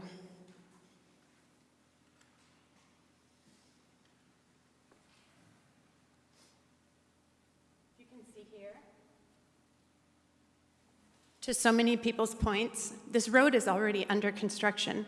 The work has started a very long time ago. This isn't something that's up for discussion. The train has left the station. This project is underway. It's affecting our lives. The funds are in place. We need to use these funds and continue the job. I think the narrative that has been put out there that we were fiscally responsible to approve a project that spends $40,000 to have a roundabout is very misleading to the community because we aren't spending $40 million for the roundabout. We're spending $6 million, or roughly $6 million. We're spending nearly $40 million to control the water that comes down that road and washes it away. We're spending almost $40 million to make this a safe road. And part of having the roundabout is going to dramatically change that intersection. I haul horses there. I drive that road daily to go ride my horses. It is insanely impossible to cross. It's narrow, it's tight, it's blind. It's already a lighted, or whatever the proper word is, it's already a lighted intersection. It's been approved to be a roundabout. The project has started. Please be fiscally responsible. Please care about our safety. There is proof in numbers, both fiscally and in our safety. Fewer accidents happen in a roundabout. It might be a little inconvenient, and people will continue to get used to them as time goes on. Thank you. Ms. Courtney, I have a question for you. Right. So like you, the voice of God. Close, yeah. I talked about this over the last year because when people learned about the roundabout going in there, especially I thought the horse community, equestrian community. So do you think that causes trouble navigating the roundabout with a horse trailer? I do not. And the reason I would say that is there are several of them further down Dynamite as you head into Rio Verde. And I haul my horses behind me. And yes, you have to slow down to take your car and then give your trailer time to get behind you. But it's safer. Nobody's rear-ending anyone and nobody's T-bone anybody. And people see me in my trailer if I'm coming. They can't, from a traffic perspective, it's easier to navigate. Even the bigger horse trailers. Yeah, and the new the proposal is actually 2-lane. What goes down Rio Verde currently is a 1-lane. It's narrow when we get through it with a horse trailer. With 2 lanes, we'll be elated. Thank you very much for answering that question. Misty Collins.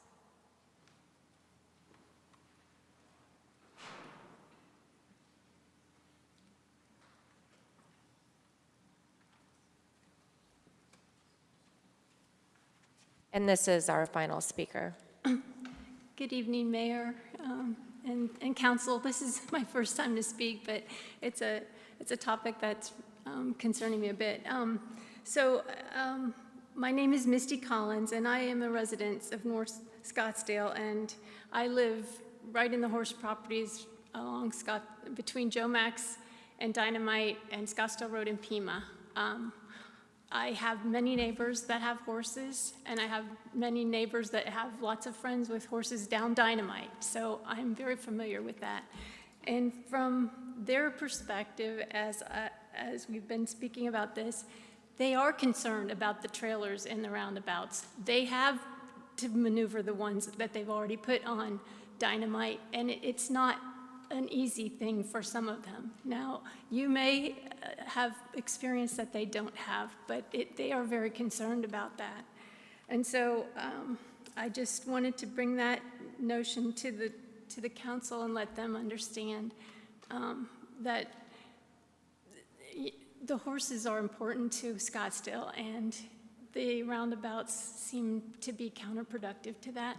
The other thing I wanted to say was north of Pinnacle Peak, the speed limit is 50 miles an hour. People definitely go 50, probably faster most of the time. And when you come to that intersection, if there's a roundabout or if there's a horse trailer and all this traffic that's coming, because there's so much traffic based on just the amount of growth up there, I'm not sure that that's a good match to have fast-coming traffic stopping up to a roundabout and then also with the horses in the area.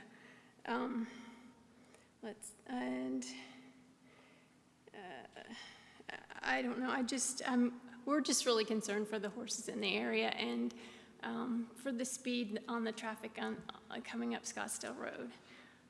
I think there may be other ways to slow the traffic down with your speed cameras. They seem to work pretty well and things like that. But I'm not in favor of the roundabout and hope you would consider my opinion. Thank you very much. Thank you very much. That concludes the speaker section on item number 13, and I see some questions on the board. Councilwoman Whitehead. Okay, thank you, Mayor, and thank you to everybody who has spoken this evening. And Allison, I don't have any questions. So this is something that I've been involved with for a long time. But I first want to talk about my colleagues who brought this idea forward. One of the things about being elected, it's such an honor. You have ideas, you want to deliver on those ideas, you get in office, and quite frankly, you find out which ideas work, which ideas don't work, and which ideas might be really kind of awful. And I got to tell you, my first year, we had a city manager who would just kind of smack me aside the head if I had a really bad idea. So I appreciate the concern about the roundabout, and I appreciate this, council members looking into it. But there is nothing that I can support about making this mid-contract change. There is not, as many of you pointed out, there is no valid reason for it, and as the city of Scottsdale has never stopped a contract midway through, specifically without a reason. So I do want to go through a few of my concerns because we have heard from both sides, and that's important for our residents to understand. Let's first of all just talk about that $31 million, because I was surprised that became kind of a question. Are we going to forfeit $31 million? So when this contract was approved, our staff worked diligently to apply for and get a federal grant. These are competitive. That was incredible, and I want to say that the people involved are no longer with the city, but we were awarded the grant. When the interim city manager went to ADOT, went to MAG, the Maricopa Association of Governments, to find out if we, the city of Scottsdale, could make this change, we received a letter from ADOT that states, if Scottsdale chooses to proceed with this major change of scope, Scottsdale will forfeit and pay back all federal funds in the total amount of $31,132,929. ADOT also confirmed that once funding was withdrawn, and I'm quoting, it would need to be obligated on another project. In other words, it'll go outside of Scottsdale. We also confirmed that there are no guarantees on regional dollars either. Per the interim city manager memo, the construction work will continue throughout the year using local budget appropriation without regional reimbursement. Folks, that's our money, and that money's not just sitting in a pot. It's dedicated to other projects, including the sidewalk, which has often been discussed. Reimbursement, so we will use local dollars. I lost my spot. With regional reimbursement, without regional reimbursement until a MAG, Maricopa Association of Government request, is submitted in October and a positive outcome is achieved. I need to stress, only if a positive outcome is achieved. What that states is there's no guarantee. So what are the costs? We've talked now extensively about the $31 million, but when you change a contract, whether you're remodeling your kitchen or doing a 2-mile stretch of a major road in the city of Scottsdale, you don't get out of that for free. There are costs. Let's talk about some of those. There are change order penalties. The contract states, with any deduct change order, assume minus 20% and additive plus 20%. Let me translate that for you. There is a penalty for change orders of elements removed or added. So if the roundabout costs $3.7 million and the signal costs $3.7 million, we're looking at $1.5 million just in fines. There's additional land acquisition. One of the speakers spoke about this being planned since 2017 by civil engineers, I might add. I'm an engineer as well, but I'm not qualified to design a 2-mile stretch of roadway. The people that made this decision and worked with contractors were. The land that was acquired from private citizens to accommodate a roundabout, that will have to change. We will still have the land, we will still have paid for it, but we will need to acquire additional land to accommodate a traffic light. That's an additional cost. There are design changes, utility changes, material costs. One of the benefits promoted was that we could pay lower wages if we don't have a federal grant. So when a city accepts a federal grant, we agree to pay basically fair wages. All bets are off if you don't have federal dollars. So I personally don't like that, but let's think about what we would have to do. We've already agreed to pay those wages. We're not going to get that money back. Our contractor isn't going to go to the subcontractors and the people working and say, will you take less money? That's just not reasonable and it's not right. So that is not a savings. You know, the thing I love about city governments, and anybody's ever heard me speak, I love city governments. We actually work. We're close to the people, we are your neighbors, and we're accountable.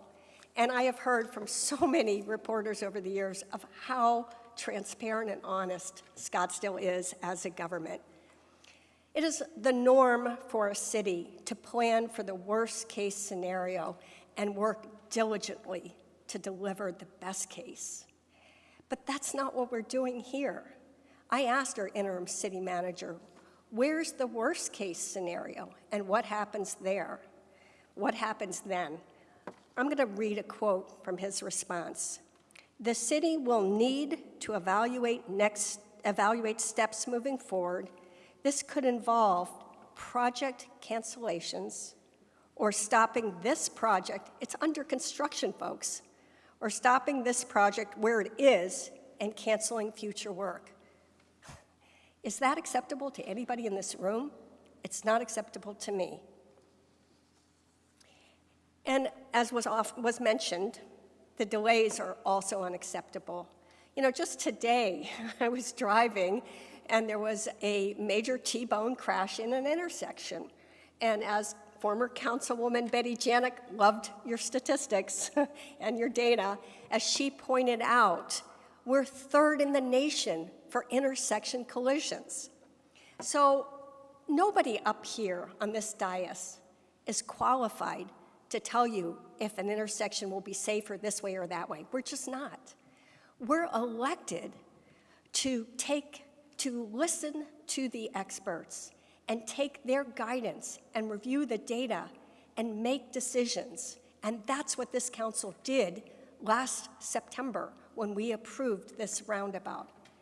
And let me tell you, roundabouts weren't a political football until this year. Since 1986, city councils just like this one, filled with people that love to debate on issues, have approved roundabouts. There was no discussion. Public safety isn't an item that we go out and do polling on. Public safety is our job. And that's the decision that led us to approve a contract last September. So I don't think I'm going to review all the safety. The speakers did such a good job. And I get it, fender benders are a problem. And, you know, kind of messes up your car, especially if it's new. But there's nothing like traumatic head injuries, death of a family member, and that's what we're eliminating. We're eliminating T-bones, we're eliminating the red light runners. And one of the gentlemen spoke about our older population being nervous about speed. No kidding, I have a neighbor who won't even drive on the highway. That's precisely what we're doing here. We're reducing the speed so that people can navigate this intersection. And there was a talk about this being a 50-mile-an-hour road. Yes, it is, but guess what? You have to slam on the brakes to get to that red light, too. So why not just slow down and make the whole experience a little nicer and not sit there in congestion waiting for the traffic light to change? You know, finally, I want to talk about the one point that my colleagues had on this that I thought had merit. And they said, because I had spoken to some of them about the idea of roundabouts, and the notion was that people don't like roundabouts. I mean, that isn't how we make our decisions, but I think that might have been true in 1986, although I don't know of any fuss back then. But that's not true anymore. What surprised me most about this whole effort was that overwhelmingly, we received so many emails, at least half or more than half, of people demanding this roundabout because it does make their lives better. It keeps traffic moving, it reduces the aggravation and the bad driving that Copper Phillips described, and it protects their loved ones. So that was the one point I was surprised the most about. And finally, I want to talk about our staff.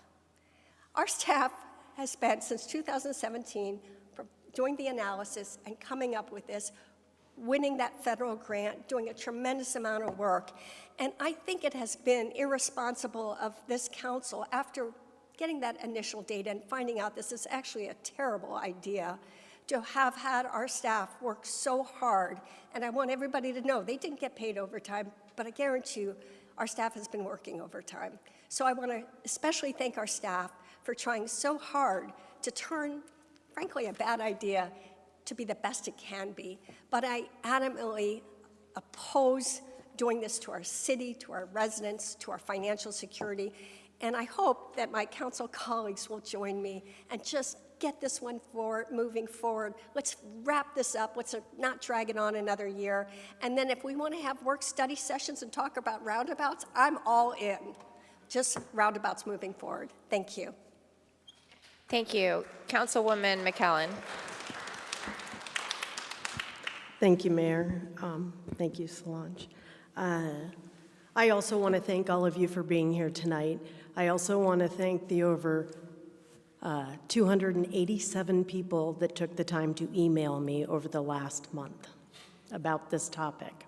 I will tell you that more than 2/3, I have got some negative emails, but more than 2/3 of them were pro the roundabout for many different reasons. But let me tell you what it speaks volumes to me is our citizens' safety. When you elect us, you want us to do what's at the best interest. And that is exactly what our staff has done.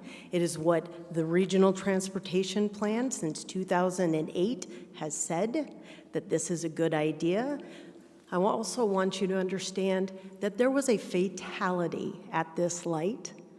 One of the reasons why this grant was sought.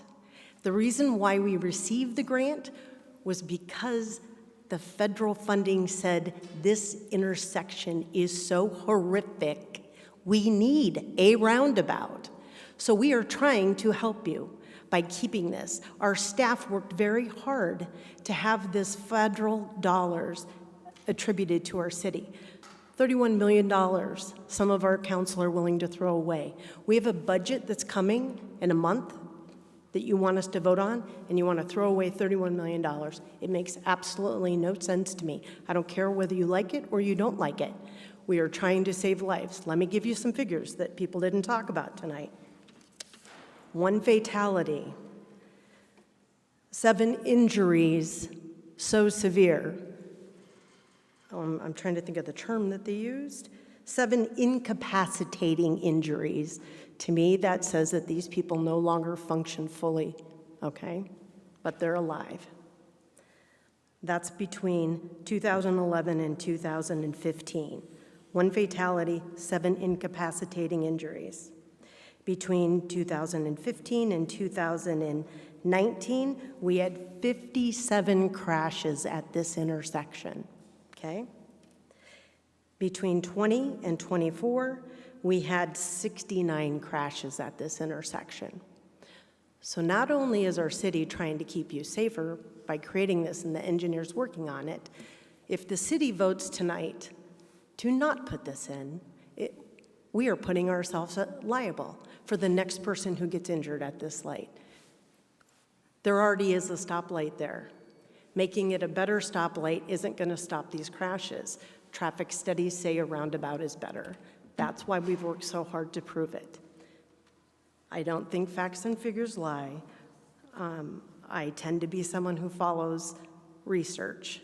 And if all of the researchers are saying that 90% reduction in fatal crashes, so maybe the 1 person who did die, or maybe out of the 7 that are incapacitated now, maybe less of them would be incapacitated. We need to look at what's best for our citizens and also be fiscally responsible. It's not just going to cost us $31.1 million. It's going to cost us penalties. The utilities that have changed are going to have to be changed back. It makes no sense. We're paying the postage triple here. The other thing that concerns me are some of the projects that will have to go away to recoup our funds. Those projects are with other towns, Carefree and Cave Creek. How are our sister towns going to be affected? How are their dollars going to be affected? We need to think broader than just liking or not liking a roundabout. We need to think of our safety, of our citizens, and the financial impact it's going to have. It is meant to be a roundabout, and we should continue with that. That's my opinion. That will be the way I'm voting tonight. Thank you. Allison, I don't see any other questions on the, oh, sorry, Vice Mayor DeVasquez, go ahead. Thank you, Mayor Borowski. I'm the only member of council that lives in North Scottsdale. I regularly drive this intersection. It is not engineered correctly today. It is a very narrow intersection, and there are very high berms that impede the visibility. I drive through on Sunday at 8:30 to go to church, and it is very busy on Sunday at 8:30. But I can understand why there have been accidents there, because it's not a great intersection today. The idea behind spending the $43 million is to widen Scottsdale Road, widen all of these areas, and all of that planning remains as part of this project. The question is whether it would be a big, beautiful roundabout or a big, beautiful light. And when I'm at church on Sunday at 9 a.m., I don't get asked a lot of things that you would expect to get asked at church. I get asked, what can you do about the roundabout? The people who live in that area overwhelmingly don't want a roundabout. And I appreciate Councilwoman Whitehead acknowledging that half the emails we got were saying, no roundabout, please. We didn't ask people to send in emails. There were several people who asked residents to send in emails. We didn't. We wanted to hear straight from the people. And without prompting, half of the people that wrote in said, no roundabout. I think that's really interesting that there are people up there who are really very passionate on this topic and feel like it's a cultural issue in addition to a safety issue. And so if we can come to a solution that improves our safety, helps those folks with the long horse trailers. I appreciate the comment from Ms. Collins, because we did hear that several times. But also, preserves this feeling that we have in North Scottsdale. I think we should do that. The construction is not so far that it's unavailable to do so. And our job is to listen to the residents, not just the experts. I think we can make this safe and listen to the residents and do the right and make this intersection better. So that was one of the reasons that I wanted to bring this forward. I think it's an important discussion item, but also there is a sense that we've somewhat lost our way in the city of Scottsdale. We've stopped listening to residents, which is what happened in November. We need to listen to our residents. Our residents don't want to be in a roundabout first community.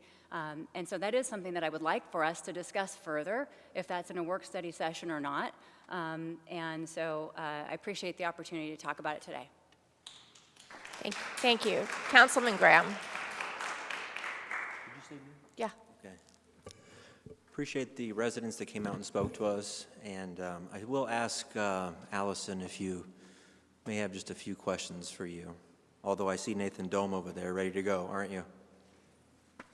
There he is. He gave me a little wave. Good to see you. I just want to clarify that this is not a vote on all roundabouts, no roundabouts, love roundabouts, hate roundabouts. We're just voting on one intersection, one roundabout at one intersection. And as it was stated, it's a tiny percentage of this whole project. This roundabout is a small percentage of this whole project.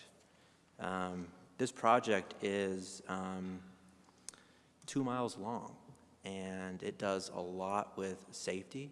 It does a lot with grading, visibility, turn lanes, raised medians. There's going to be a lot about this intersection that's going to improve. So Allison, just from your presentation, which was an excellent presentation, by the way, it sounds like, from what you said, this isn't going to delay the project a whole lot in your estimation. Is that a correct statement? Mayor, Councilmember Graham, we are hoping that it won't. Again, we have to we would have to redesign the intersection, but allowing the contractor to continue construction away from the intersection. We're hoping that the timing is such that there won't be delays, but there could be delays. Yeah, and that's kind of every project is baked in with a little bit of risk of delay, and so there's a lot of variables we have to weigh here. Would you? I mean, we wouldn't be doing. We heard a lot about we're losing, we're getting rid of, we're forfeiting $31 million. But the goal here, this effort, is to swap funds. It's not to lose funds. So we're going to take this roundabout right now has federal funds. We're going to apply those to some other projects. And then we're going to that's not the best way to say that. We're going to release those funds, and we're going to apply regional ALCP, Arterial Life Cycle Program funds. Arterial Life Cycle is a MAG program that we all pay into as basically a countywide, and then you go and you apply to MAG, and you get these Arterial Life Cycle programs that connect the valley across across the whole area. So it's an application of ALCP funds, correct? Mayor, Councilmember Graham, yes. So what we're proposing is, like you said, swapping the MAG federal funds, which are the STGB funds, the $29 million, with the MAG regional funds, the ALCP funds, which, can you go back one slide? That one, yeah. With those projects that have those funds associated with it. So make that swap and then apply for the federal funds to go to those projects, namely Carefree. How would you rate our relationship, the quality of our relationship with MAG and with the awarding agencies? We have, healthy dialogues, and we're talking to them constantly. Is that correct? Mayor, Councilmember Graham, yes, we do work with MAG all the time, and we have done similar funding swaps in the past. The challenge with this project is it's the first one that's already been obligated and is currently under construction. Can we walk and chew gum? Probably can, right? When was the last time that we did that swap? Because you just mentioned, and it's okay if you don't have it. Oh, there, I knew Nathan was going to be ready. Last one was either a year and a half ago to 2 years ago, where we swapped the federal funds on one project for regional funds to. So it sounds like the sky didn't fall. We weren't out, we weren't holding the bag. We weren't, lose a bunch of money. We didn't lose our shirt. It worked out, right? They did approve it during regional council. Very good. And how would you, Nathan, while I have you here, how would you rate our relationship with these awarding agencies?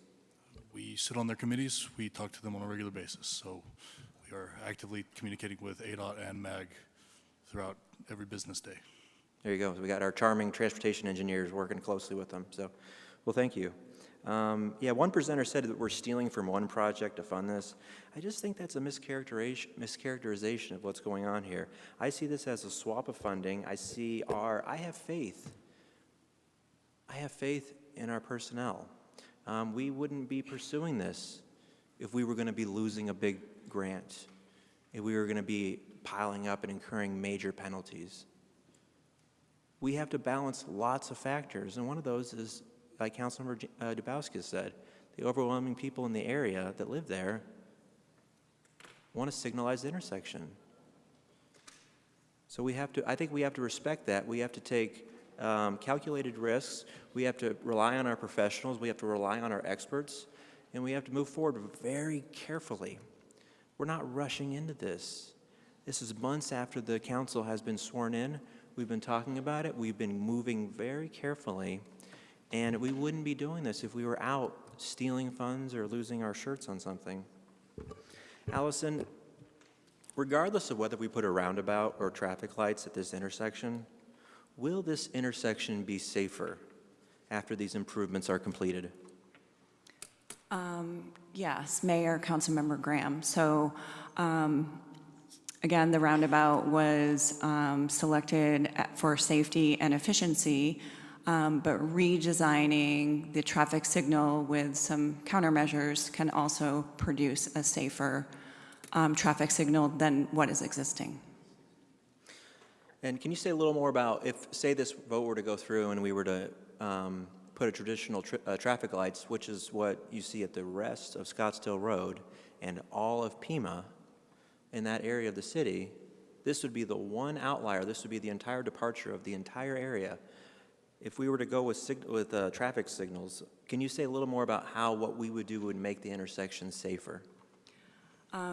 Yes, Mayor, Councilmember Graham. So some of the measures that we can include are protected left turns, dual left turns, flashing yellows, medians all the way up to the intersection, and as was previously mentioned, with the drainage and the sight lines by correcting, raising the intersection and correcting the sight lines. Thank you, Allison. And I think that's all my questions for staff for the time being. I just want to read a few remarks here that I wrote down, and I won't belabor it, and I won't try to talk too much. Roundabouts are, well, as we heard from staff, these change orders happen. My concern with this area is that, and I'm no traffic engineer, but just the data says that when you have large arterial streets with fast traffic that builds up, the problem with roundabouts is that they can bottleneck and they can cap faster than signals. There are some studies that say that there will be traffic signals can do a greater throughput at a large enough streets of more than 50%.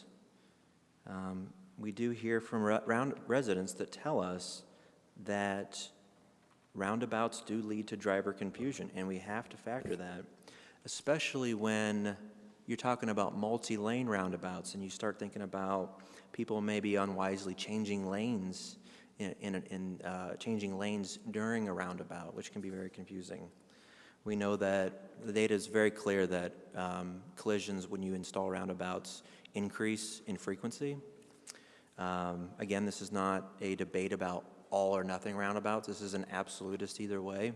We're just talking about one roundabout at one intersection. There are some cases you can look at roundabouts. We can look at them. So this is not a airtight, we kind of move away from the absolutism and just look at this one intersection.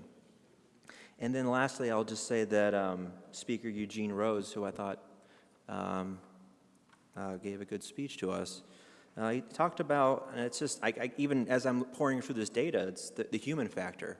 He talked about the human factor, and the human factor is, until we're all in self-driving cars, the human factor is real, whether it's equine, whether you're hauling a trailer, whether you're elderly, whether you're a tourist and unfamiliar with the area.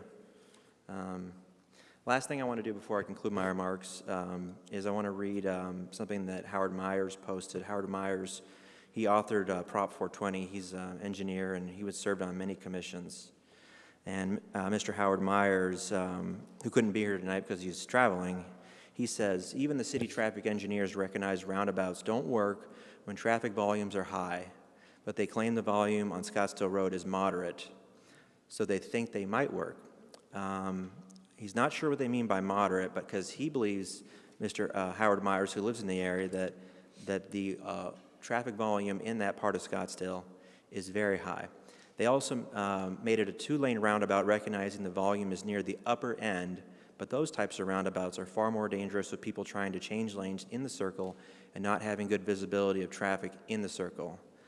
Some roundabouts can achieve lower fatalities, in some cases lower accidents, but not when the volume is high. So I did want to read Mr. Howard Myers' comments into the record. He has a lot of respect in this community, and I thank the mayor for allowing me to speak, and for the speakers to talking to us, and for city staff for presenting. Thank you. Councilwoman Littlefield.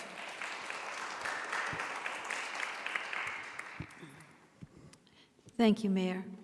I agree with the Vice Mayor and my compatriot here next to me. This is a very small part of a much larger project, which is going on and going through. I'm sorry, frankly, that the many residents who wrote to us against this project did not show up tonight and did not speak with us, especially the gentleman who wrote to me in my email and said that the roundabout will require a taking of some of his personal property so that they have sufficient land to complete the roundabout. And I find that to be a little overwhelming. I would have liked to have heard more about that. But the people who live nearby, near this roundabout, they do not want it. It's the people who don't live near it who want it. And I can't go with that. I have to go with the people who are affected by this directly and every day. And so I'm not going to be supporting this. I think there are ways. I think that they were mentioned that, we're not going to lose $31 million. We're going to find ways to get that and use it for funding for projects that will be of benefit to our citizens and not harm them. Thank you.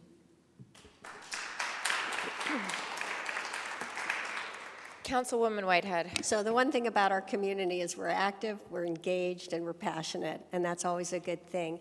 I do just want to correct a couple of things that were mentioned. First of all, I need to stress that government isn't run on hopes and faiths and good relationships with colleagues in other agencies. Government is run based on contracts, and contractually, this city will forfeit over $31 million of guaranteed federal dollars at a time when federal dollars look like they could not be flowing for much longer. So that is a given, and it is a shell game. If we move regional dollars from one project to another project, that means somebody else's neighborhood is impacted. And I want to agree with my council members who said this is a small part of a big project. It is, and yet the change is going to forfeit the money that pays for the entire project. My goodness. And the fact that we only have one roundabout on this road, can you imagine if we never took steps to change? We would not have indoor plumbing. At one point, only one house had indoor plumbing, and we managed, and we moved forward, and now we all have it. Isn't that good? And I want to talk about this business of change orders don't cause the end of the world. We've never done a change order in the middle of a contract. And this is a big contract, and people's lives are at stake. But I do, and as far as the efficiency, I actually am going to read this data. I wasn't going to bore everybody. But again, we're not experts. Our job is to be guided by experts' data and take people's input. And absolutely, the people in this community right near this intersection are divided. There are people who are not comfortable with roundabouts, and they vote in opposition, and there are people who absolutely fear for their lives every time they make a left turn and want this roundabout. We don't make public safety decisions based on polling, and we know that change is hard for people. But it's okay. As a nation, we've changed a lot, and that's what's made us great. But I do want to talk about the traffic flow. So there's a lot of unsubstantiated claims, and we all think we're the experts. We had a transportation engineer who said the only people who know more than him, the transportation engineer, is pretty much everybody with a driver's license, right? So we all have our opinions. But this intersection has been thoroughly studied.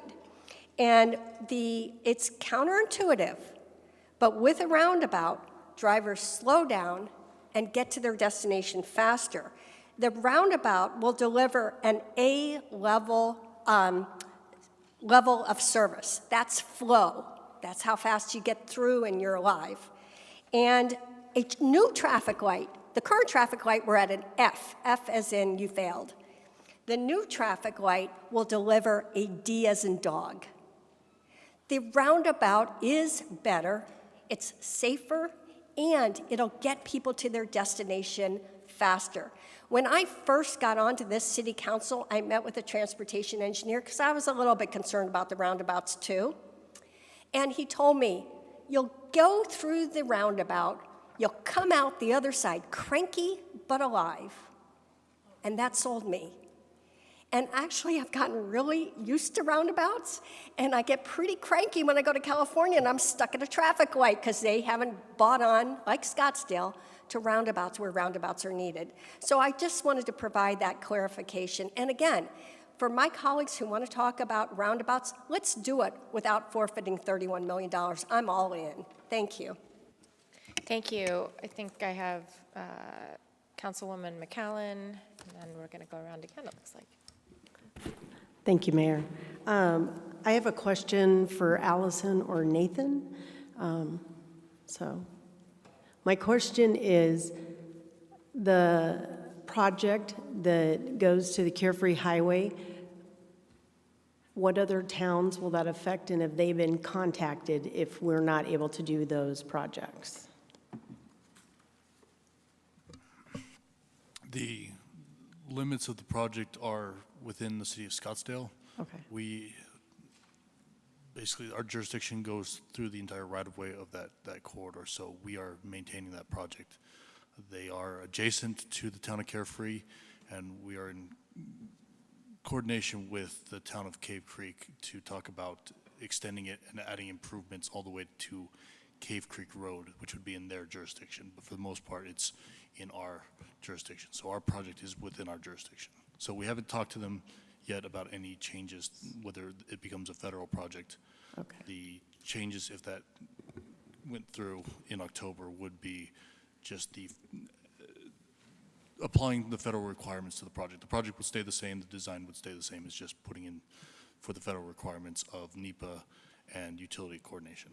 So it may or may not affect their projects, basically. It should not affect the design. No, I'm talking about money, like their federal funds also. That's regional funds right now, so no, it would not affect their funds right now. Okay, thank you for that clarification.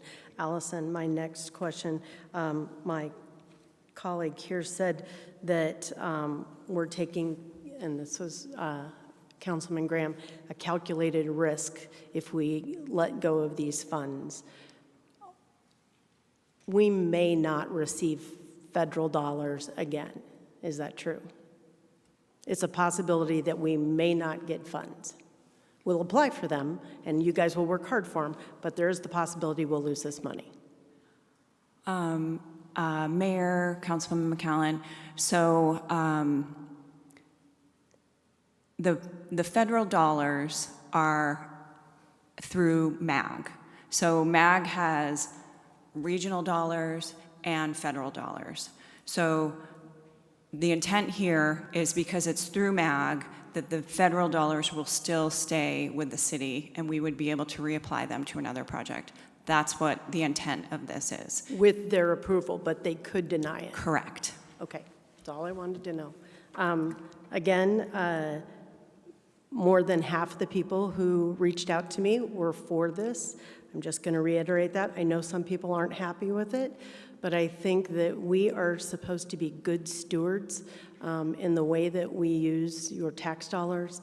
And I have not been moved. The fact that I have a study in front of me that says it's safer for our citizens to have this roundabout, I'm not going to change that. So thank you for your time, all of you. Again, thank you. Allison, I have a couple of questions.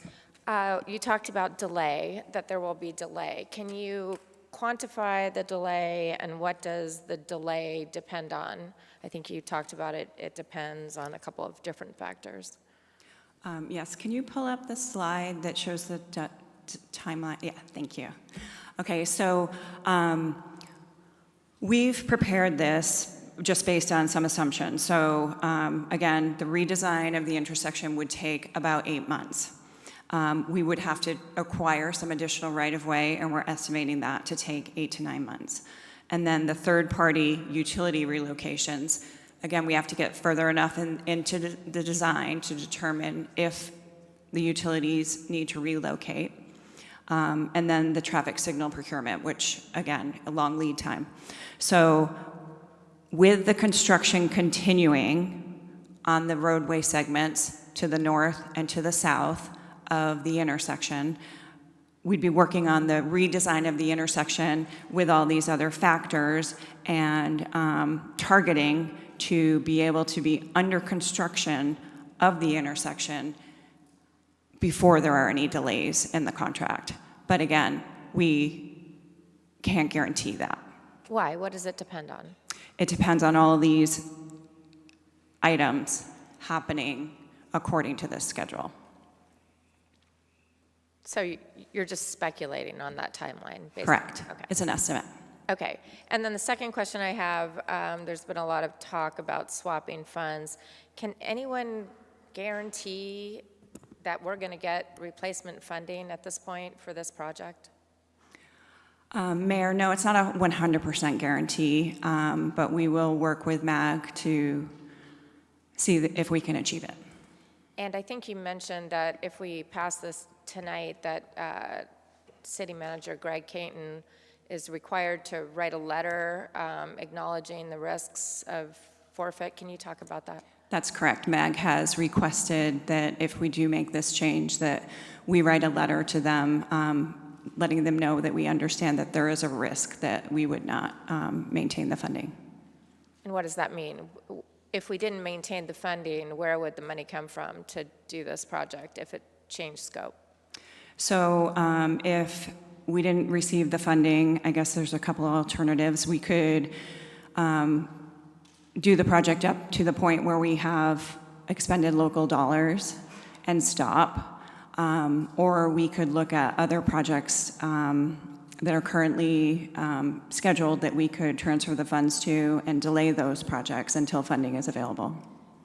Okay, and then I think when we talked earlier today, even if we replace the funds through MAG regional funds, which is the goal, the ideal goal, because we're not going to get the federal funds that we've got allocated to this project now.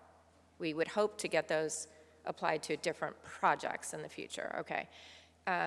So then the goal here is to reallocate or to get MAG, which we can't ask until October, I think you said, or after October 1st, get MAG to allocate different funding source, regional dollars, to supplement this project. Is that right? The signal. Mayor, I think you're asking that if we don't, so the plan would be to take the regional dollars from those projects listed to apply to this project. Oh, But you're that's- saying. That's right. That's Okay, right. yeah. That's right. And then those projects will need to be funded. Yes. So that's a whole different set of non-funded, unfunded. We're taking the funding from projects currently funded and putting it here. That's right. That's what you said. Correct, because then the 29 million that is the federal program through MAG, we would request to reapply those funds to the other project. Same project, taking Yes. the regional front. Yes. Okay, got it. All right. I don't see that I have any further questions, but before I close my comments, I just want to add, this council has spent a large part of our 3 months looking backward at what we deem to be bad decisions of the prior council. And I agree that the prior council did make a lot of objectionable decisions.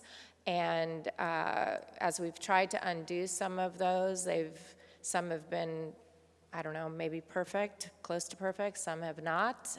They've fallen short of perfect. I don't like roundabouts. If we were here deciding today, I would be voting no on a roundabout because personally I don't like them.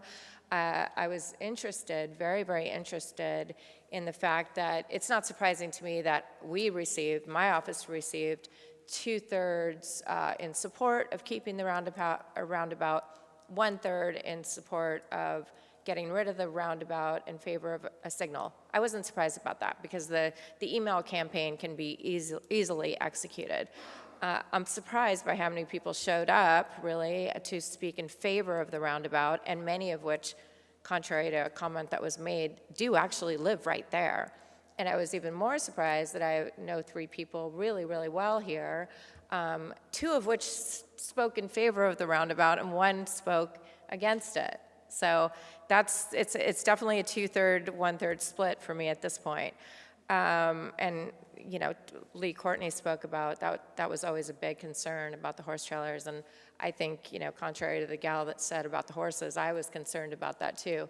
But Lee Courtney has a lot of miles on her trailer, and I know that for a fact. So I trust her judgment on that one. So I'm glad to hear that. But I don't know if it's going to matter in this case. I just want to say that you know, disrupting and overturning the decisions of the prior council, I think, you know, sometimes it's just not in the best interest. I'm not willing to risk general fund money to supplement this project to try to correct a mistake, you know, what could have been not the best decision of the prior council. I'm not willing to have the residents in that area suffer extended delay if we can't piece this together. Bottom line, there's a lot of risk here. As your mayor, I wasn't elected to take risks on your behalf at all. I want to know answers to questions. I don't want to hear, I have faith that we can work together with MAG and get the best result and get these funds. There is a lot of uncertainty in what's going on with funding sources. We all know that. And so Allison Timku, the transportation director, she mentioned to me earlier, as much as I don't like roundabouts, I mean, this is a high-speed corridor, you know, lots of miles between stops, and you know, her point was, and I don't think you were advocating for this at all, but this is worth a try in this area. You know, we don't have anything like that, and to the point of on Scottsdale Road, and by the way, if it didn't work, and again, I don't think this is going to be effective. These are just my thoughts. If it didn't work, you could always change it to a signal. So stopping it now, someone made the point of let's stop it now, put a signal, and then if signal doesn't work, we'll put it back to the roundabout. That, to me, does not make sense. So I am leaning toward leave it as is and go from there because I see the risk as being too great. Councilman Graham. Thank you, Mayor. I'll move to redesign, or I'll motion to redesign intersection at Scottsdale Road and Dynamite Boulevard. Second. Councilwoman Whitehead, you took your name off the board. You're done. Everyone done? All right. Okay. With that, I don't see anyone else. Please cast your vote to rescope this to a signal.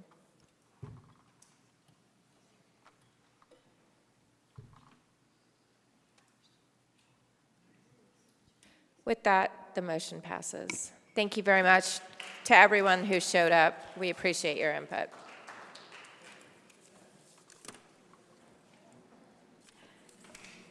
Okay, we're going to move on to agenda item number 14, and that is discussion, consideration, and possible action regarding the appointment of a city manager, specifically including the consideration of interim city manager Greg Caton and the potential approval of an employment contract setting forth the city manager's compensation and benefits. Once these contract terms have been discussed and determined by the council during the meeting, there's no presentation on this, and I do see public comment, so we're going to hear from those individuals. Dan Isaac.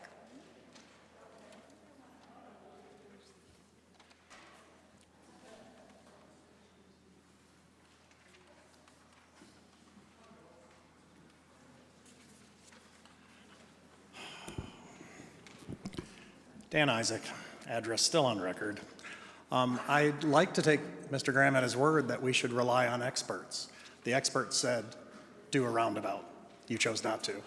The experts would be doing a search for our city manager, but you don't want to rely on experts.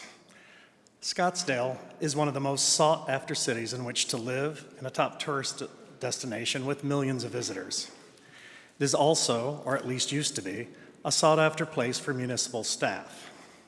With a population of almost 250,000, a footprint of almost 200 square miles, and an operating budget of over $1 billion, as well as a similar CIP budget, we are not a typical city or town. We owe the residents the best city staff. The only way to ensure top talent is to have a full and objective search by experts, evaluating skills and experience rather than filling it with someone because he seems deferential to 4 of the council members. While Mr. Caton has some experience as a city manager, it was for cities a fraction, and I mean a fraction, of the size and complexity of Scottsdale. I'm not exaggerating the difference. His experiences with cities less than 20% of the size of Scottsdale in population, geography, budget, etc., and a tiny fraction of visitors. Moreover, he is still learning about Scottsdale, having only been here 1 year. That's quite brief to suddenly be given the role in an uncontested process. So even if he has the skills, he objectively doesn't have the experience. A hasty decision by a slight majority on council seems to, like his willingness to please them, will create doubt in the minds of many, as well as put him in the unenviable position of wondering how and when one person changes his or her mind. And if, God forbid, he gets a vote of no confidence, then we have future search fees and transition costs. That is not a good strategy, especially given the loss of institutional knowledge we have had in just a few months. Our city deserves a search for the best qualified candidate based on skills and experience. If that search recommends Mr. Caton, at least we will have data to support the decision. Then he and the city can be comfortable with his selection and have the unquestioned support of the full council. Thank you. Thank you. Sasha Weller.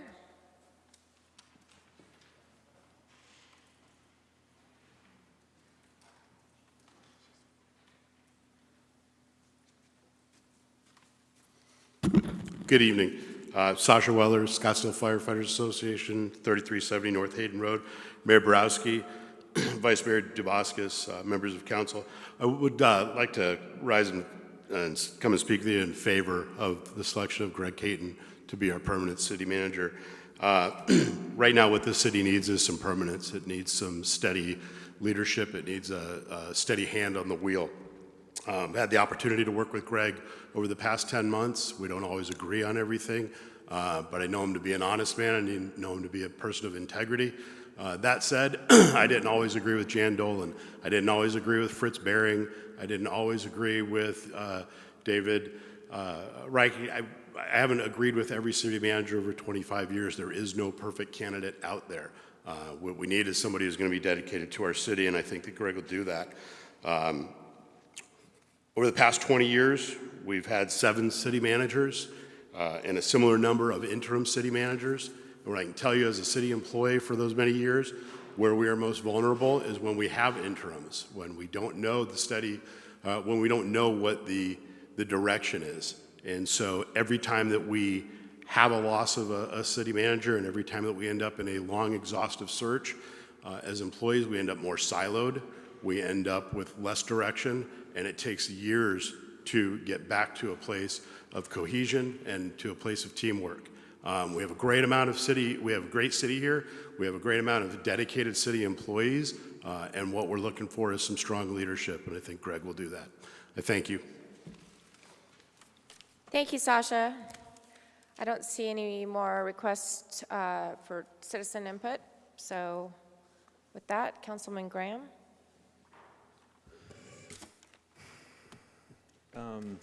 Wasn't quite ready to speak here. Your name was on the board. Did Yeah, you want to move on? I pressed the button, but it just, it was. Don't press the button. Don't press the button. I press people's buttons. There's going to be a motion here to, I believe, to hire, this is kind of a question for the parliamentarian, to hire Mr. Caton, and that motion is not going to be made by me, but I'll just speak to Greg Caton real quick and his hiring, and then we can make that motion. Is that okay? Yes, absolutely. One of the grievances of the prior city council was we didn't, I know this because I've been on the, I've seen this, we were always concerned about bench strength. Some people say, some, corporate speakers, they say that, the CEO should be spending 10, 20, 50% of his or her time on developing a successor. And bench strength is critical for an organization's future. So we did a search, and we paid over $50,000, a national search. We looked far and wide, and we didn't do that search to fill an assistant city manager position. We did that search, it's going to be said that that was an assistant city manager position, or I've heard it said. That is true, it filled an assistant city manager position, but with the knowledge and intent to find a successor for a city manager. We went through that process. Like I said, we searched high and low, far and wide. We found Mr. Caton. Mr. Caton has managed high-performing cities that are similar to Scottsdale. I would consider Oro Valley a similar profile to Scottsdale. And we know that he knows Arizona. We've actually had the luxury of doing a test run with Mr. Caton over the last few months, haven't we? That's right. We've seen him in just a brief time flatten the organization.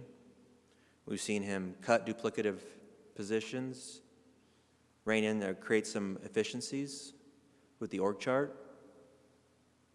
We've seen him totally revamp the budgeting process. We see him in budgeting meetings every week. And he's here with the BRIC, I call it the BRIC, the Budget Review Commission, scouring and analyzing and digging into the spending. We've seen him demonstrate a strong working relationship with fellow charter officers, including legal and treasury, which I think is crucial for a high-performing city. We've seen him affirm the value of in-office work by addressing some of the COVID-era remote work excesses.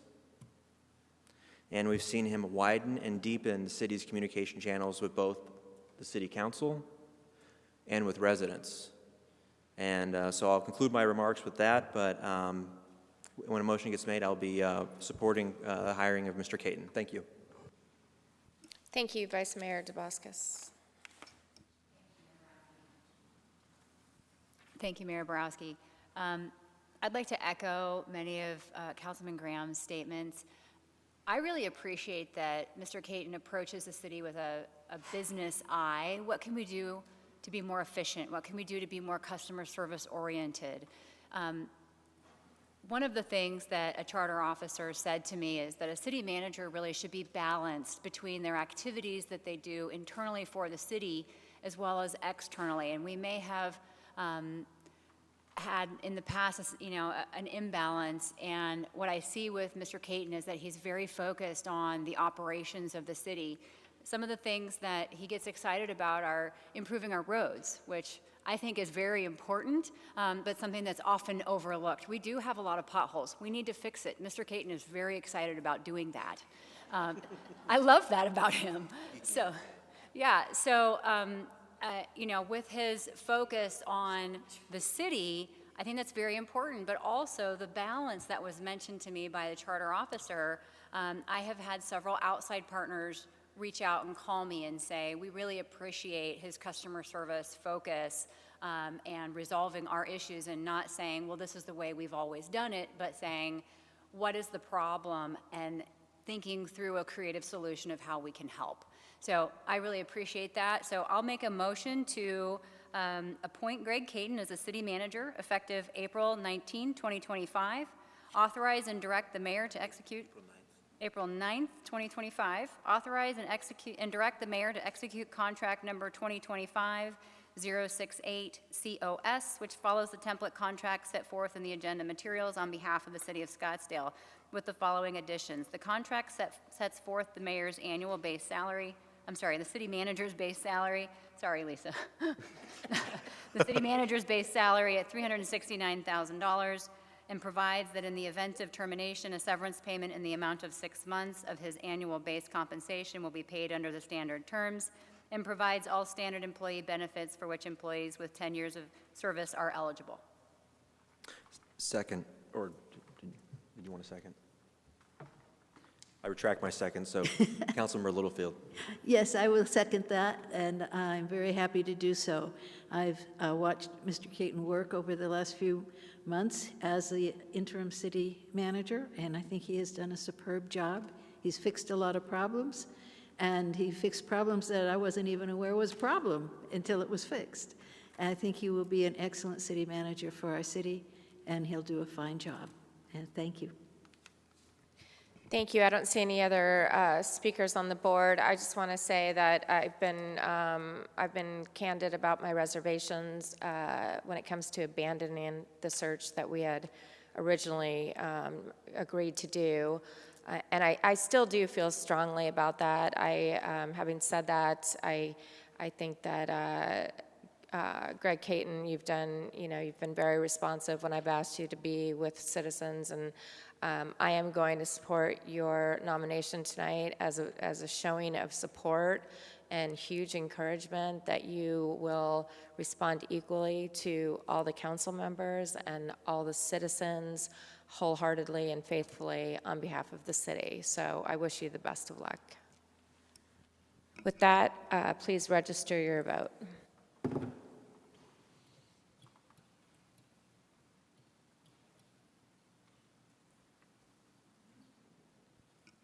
Thank you very much. Congratulations, Mr. Caton.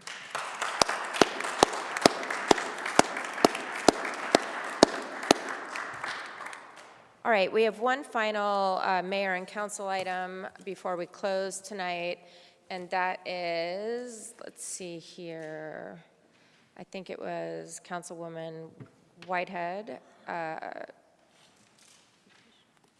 Oh, it's a petition? It's not a petition. No, it's a... You're Mayor, confusing me. council item. It's Councilwoman Whitehead's mayor and council item here. To direct the, do you want to speak to it? Go right ahead. Sure. It's been so long, I can't remember either. to agendize an item for discussion and possible action related to the Human Relations Commission and diversity-related programming. What I'm interested, I think if we can all remember back when former Mayor Sam Campana spoke this evening, she spoke to exactly what I'm trying to do here. We have we eliminated the DEI office and programming without any clarity. Staff did try to come up with a memo which basically said we can no longer use the phrase Scottsdale for all. I don't think that's the intention, but it points to the need for our residents to have a deeper dive on this and come up with something that really does meet what I think all 7 of us agree on, and that is Scottsdale is for all, and we just need to identify the best programs, and if there are programs that are no longer needed, we need some guidance. So I'm hoping that this council will support this discussion and send this over to our Human Relations Commission to evaluate and perhaps give us some recommendations. So that's in a nutshell, without reading verbatim, what I'm asking for. If you want me to read it verbatim, I will. No, that's okay. I think we get the drift. Okay, thank you, Mayor. So, Madam Mayor, can I just ask just a procedural question? sure. So, how was this polled to get on the agenda? We're polling it now. It's polling now to get on the. So it was Councilwoman Whitehead, Councilperson Whitehead was able to just present this to be polled at the council, point blank, and doing it That's this way, correct. as opposed to polling Right. beforehand. Yes. Okay. Thank you. And that happens frequently, by the way. No, not at all. But anyway, nonetheless, let's take a motion on that if anyone's willing to offer it, to either Yeah, direct the city yeah. manager, well, you know the choices, direct the city manager Yes. or charter officer, excuse me, to agendize the item for a future meeting, or direct the city manager or responsible charter officer to investigate the matter and prepare a written response, or 3, take no action. So which motion are you going to make?